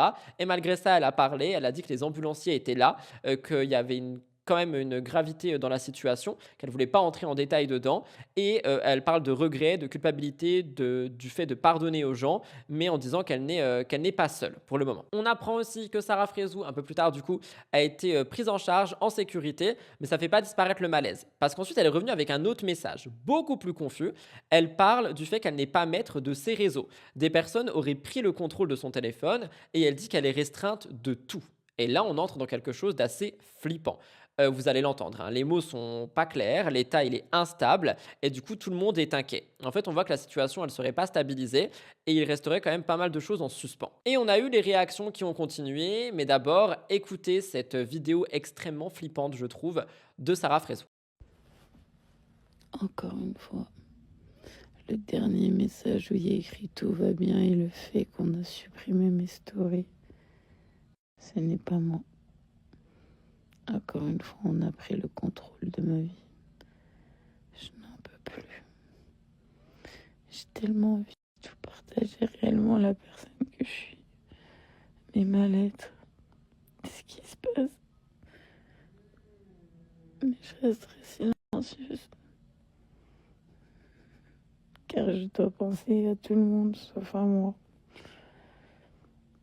Mais en tout cas, la famille... tranquille. Aujourd'hui, pour le coup, je peux pas me lever, je suis épuisée. Je suis un peu dans les vapes. On a eu des voix, comme je vous l'ai dit, qui se sont élevées, notamment Kim Glo qui a exprimé du scepticisme, qui minimise, elle dit que Sarah Frézou a besoin d'attention, de stratégie. Dans un moment comme celui-là, où on a une détresse qui est exprimée, une prise en charge médicale, ce type de réaction, c'est pas les bienvenus. C'est-à-dire que même si on pense que c'est une mise en scène et tout, juste on se tait, tu vois, on dit rien, parce que si c'en est pas une, bah c'est horrible. D'un côté, on a vraiment ceux et celles qui prennent tout au sérieux, qui s'inquiètent, qui appellent à la prudence, et de l'autre, on a ceux qui doutent de la sincérité de Sarah Frézou et qui pensent qu'elle parle comme ça uniquement pour faire du buzz. Et entre les deux, bah il y a la réalité qui, elle, est souvent plus complexe que simplement noir ou blanc. Il y a des émotions réelles dans ce qui est exprimé ici, il y a une souffrance qui est là, il y a une accumulation de choses, mais vu qu'il y a l'exposition, le regard des autres et l'interprétation, tout est mélangé. Mais ce qui ressort le plus au fond, bah, c'est la notion de pression. Elle a dit qu'elle avait trop de pression pour son petit cœur. Ça peut sembler ultra simple dit comme ça, mais peut-être que c'est vraiment quelque chose qu'elle ressent. Elle parle de la violence des mots qu'elle reçoit. Elle parle de la destruction. Elle dit qu'on la sous-estime souvent, que les réseaux sociaux, il y a des mots qui sont parfois très très durs. Elle parle d'une petite fille joyeuse qui aujourd'hui est abîmée, comme si avec le temps, l'exposition et l'expérience, c'était le cas maintenant. Et du coup, la question est la suivante, qu'est-ce que ça fait vraiment d'être exposé en permanence? Qu'est-ce que ça fait vraiment de s'en prendre plein la gueule tous les jours quand tu es sur les réseaux sociaux? Elle a souvent dit qu'elle n'en avait plus rien à faire, mais moi je pense qu'on n'en a pas rien à faire sur les réseaux. Et les critiques, les jugements, les attentes et les projections, eh bien c'est quelque chose qui aujourd'hui semble avoir vraiment blessé et elle n'arrivera pas à se couper de tout ça. Pour le moment, je pense qu'on est vraiment sur j'ai pas envie de dire une parenthèse, mais on est sur une période qui n'est pas prête de se terminer. Je vois un signal ici, quelqu'un qui a besoin d'aide, d'accompagnement et de protection, et certainement d'un environnement un peu différent aussi. J'espère qu'on arrivera à avoir une Sarah qui est moins jugée, avec des gens qui sont moins durs, et voilà, ça nous renvoie encore une fois, nous en tant que public, comment est-ce qu'on réagirait dans la situation de Sarah Frézou, comment est-ce qu'on doit réagir face à ça? Moi j'ai juste envie d'envoyer du soutien, même si beaucoup, et je l'ai vu sur les réseaux, ne la croient pas. Je prends la décision quand même de croire que ce qu'elle dit est réel et que ce qu'elle vit est réel aussi, et je suis quelqu'un d'extrêmement compatissant et j'espère sincèrement qu'elle ira mieux avec le temps. S'il y a des updates, vous aurez voix off, sinon j'envoie évidemment tout mon soutien à Sarah Frézou. Moi j'ai beaucoup de peine, mais ça va. Ça va, on continue, on reprend sa vie. Ça va. faut toujours se dire ça va, alhamdoulilah. J'espère que vous passez de bonnes fêtes de Eid avec vos familles. J'espère que vous profitez de vos proches et des gens que vous aimez. Moi, je pense que voilà, j'ai déjà tout dit. Ça me fait mal de le dire, mais ma relation pour l'instant, je vous dis stand-by de son côté. Pour lui, c'est terminé. Moi, j'espère toujours. Mais je pense que c'est perdu d'avance. Mais voilà. Je continue et c'est comme ça et c'est la vie. J'aurai un peu de peine, je vais être pas bien et qu'est-ce que vous voulez que je fasse? Je vais pas forcer les gens à me croire, à m'aimer. Je sais pas. En fait, j'ai toujours remarqué que j'ai pardonné des trucs de ouf et que quand moi je fais une micro-erreur, bah personne pardonne en fait. Donc la vérité, quand vous pardonnez parce que vous aimez et que vous pensez que si un jour vous allez faire une petite virgule, mais en soi rien de grave, qu'on va vous pardonner, c'est pas vrai. Voilà, c'est pas vrai. Mais c'est pas grave. Donc voilà. On va faire notre petite journée. Je vais me maquiller pour cacher la misère. Je vais me mettre des filtres toute la journée parce que j'ai vraiment une sale gueule. Et puis voilà, on va ressourire, on va remettre les masques comme si de rien n'était. Et puis voilà. Et voilà, et Dieu est grand. Et si des gens doivent se retrouver, se retrouveront aussi. Chacun doit faire leur vie, fait leur vie. En tout cas, voilà, je sais que j'ai rien fait de bizarre, voilà. J'ai fait une erreur, voilà, si je vous mets dans le contexte et tout, mais j'ai pas envie d'étaler ma vie. Et je vous jure que vous comprendrez que pourquoi je dis c'est vraiment dommage de s'arrêter à là, en sachant que moi, j'en ai pardonné des dingueries, voilà. Mais bon, c'est pas grave. C'est pas grave. Les gens ne seront jamais comme vous. Restez toujours vous-même et restez authentique. C'est pas grave, il y a un bon Dieu et il vous le rendra.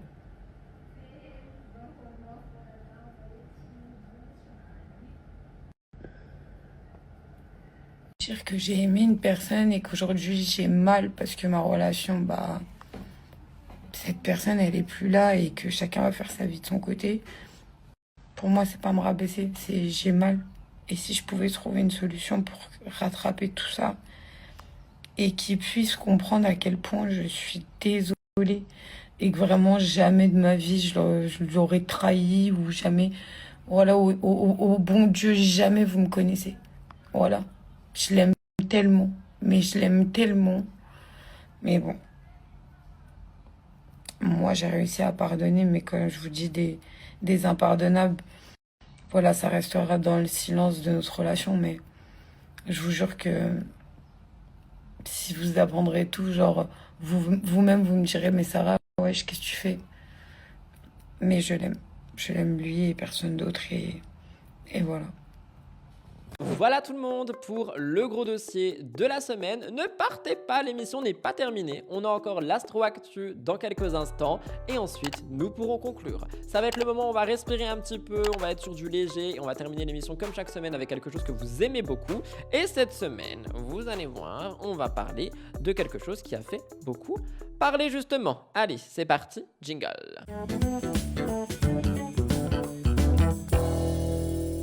J'ai vu ça avec le média pleinevie.fr et je voulais vous parler de la nouvelle lune du 19 mars 2026. Donc elle est déjà passée au moment où vous regardez l'émission, j'aurai besoin de vos retours pour savoir ce que vous avez ressenti.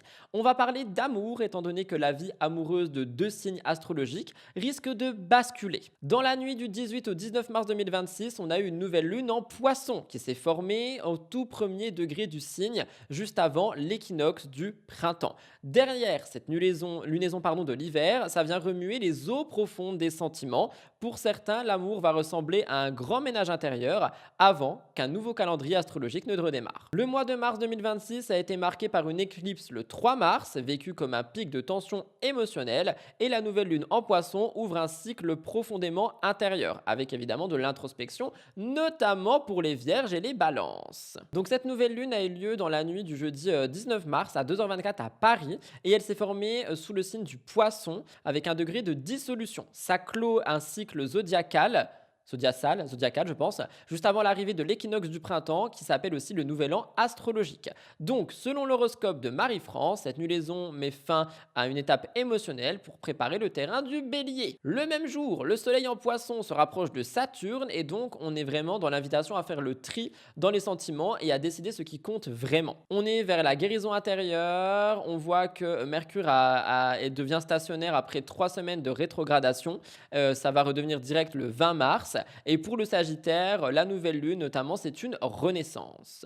Pour la Vierge, cette lunaison se produit dans le signe opposé, donc les Poissons, zone astrologique liée au couple et aux associations, et l'horoscope annonce une profonde remise en question amoureuse. Doute, regret, mélancolie peuvent apparaître et ça sert à rien de les fuir. En fait, on doit plonger vraiment dans ce qu'on ressent réellement et on aura une certaine clairvoyance. On parle moins de rompre que de clore des dynamiques internes qui nous correspondent plus. Sacrifices unilatéraux, des besoins qui ont été tus, idéalisation d'un partenaire alors que pas du tout. L'énergie de la dissolution des Poissons aide à laisser tout ça se dissoudre avant un nouveau démarrage. Donc on peut littéralement préparer le nouveau cycle en écrivant ce qu'on laisse derrière nous et les 3 intentions amoureuses, on est dans l'amour, je précise, qu'on veut voir éclore après le 20 mars. Enfin, pour la Balance, la période s'ouvre un peu plus et même ça va être très mouvementé. On voit une phase compliquée sur le plan sentimental avec des décisions difficiles, des séparations possibles et des nouvelles rencontres. C'est vraiment un prélude, on prépare l'entrée du soleil en bélier, un signe qui va mettre les relations au centre de la scène dans les jours suivants. Évidemment, tout ça c'était pour focaliser sur certains signes uniquement, mais vous le savez, c'est généralement un peu la même chose pour tout le monde et ici on est vraiment sur l'introspection et la dissolution de choses qui ne nous correspondent pas ou qu'on a trop idéalisées avant du mieux qui va arriver. Vous me direz ce que vous en avez pensé et vous me direz comment vous vous sentez en cette période. Moi perso, si je suis honnête avec vous, vu le mois que j'ai passé et vu ce qui se passe actuellement dans ma vie, notamment en termes d'amour, je suis effectivement dans la dissolution de certaines choses, je suis dans l'introspection et je suis dans l'attente du nouveau qui me correspondra plus alors que j'ai idéalisé des choses qui ne devaient pas être idéalisées. Donc voilà, finalement, la nouvelle lune en Poisson était vraiment faite pour moi. C'est ainsi que se termine l'émission Mix the Tea aujourd'hui. J'espère sincèrement qu'elle a pu vous plaire. Je crois qu'elle a été assez longue, donc j'espère que ça vous a plu, ce côté un peu plus long à l'ancienne. N'oubliez pas de liker, ça aide beaucoup, de vous abonner à la chaîne. J'ai failli roter mais je l'ai pas fait. Et si vous n'avez pas trouvé le premier emoji, je vous donne le deuxième ici. J'aimerais voir des popcorn dans mon espace commentaire. Ah bah oui, vu comme c'était chargé aujourd'hui, j'espère que vous en avez mangé au moins. Je vous remercie pour votre fidélité. Je vous retrouve comme à chaque fois tous les jours de la semaine à 18 h pour des nouvelles vidéos et dimanche prochain pour MTT si vous ne regardez que l'émission. Je vous embrasse très fort, passez un très bon dimanche et une très belle semaine. Bisous bye tout le monde, c'était Rudy et Bibou, même s'il dort.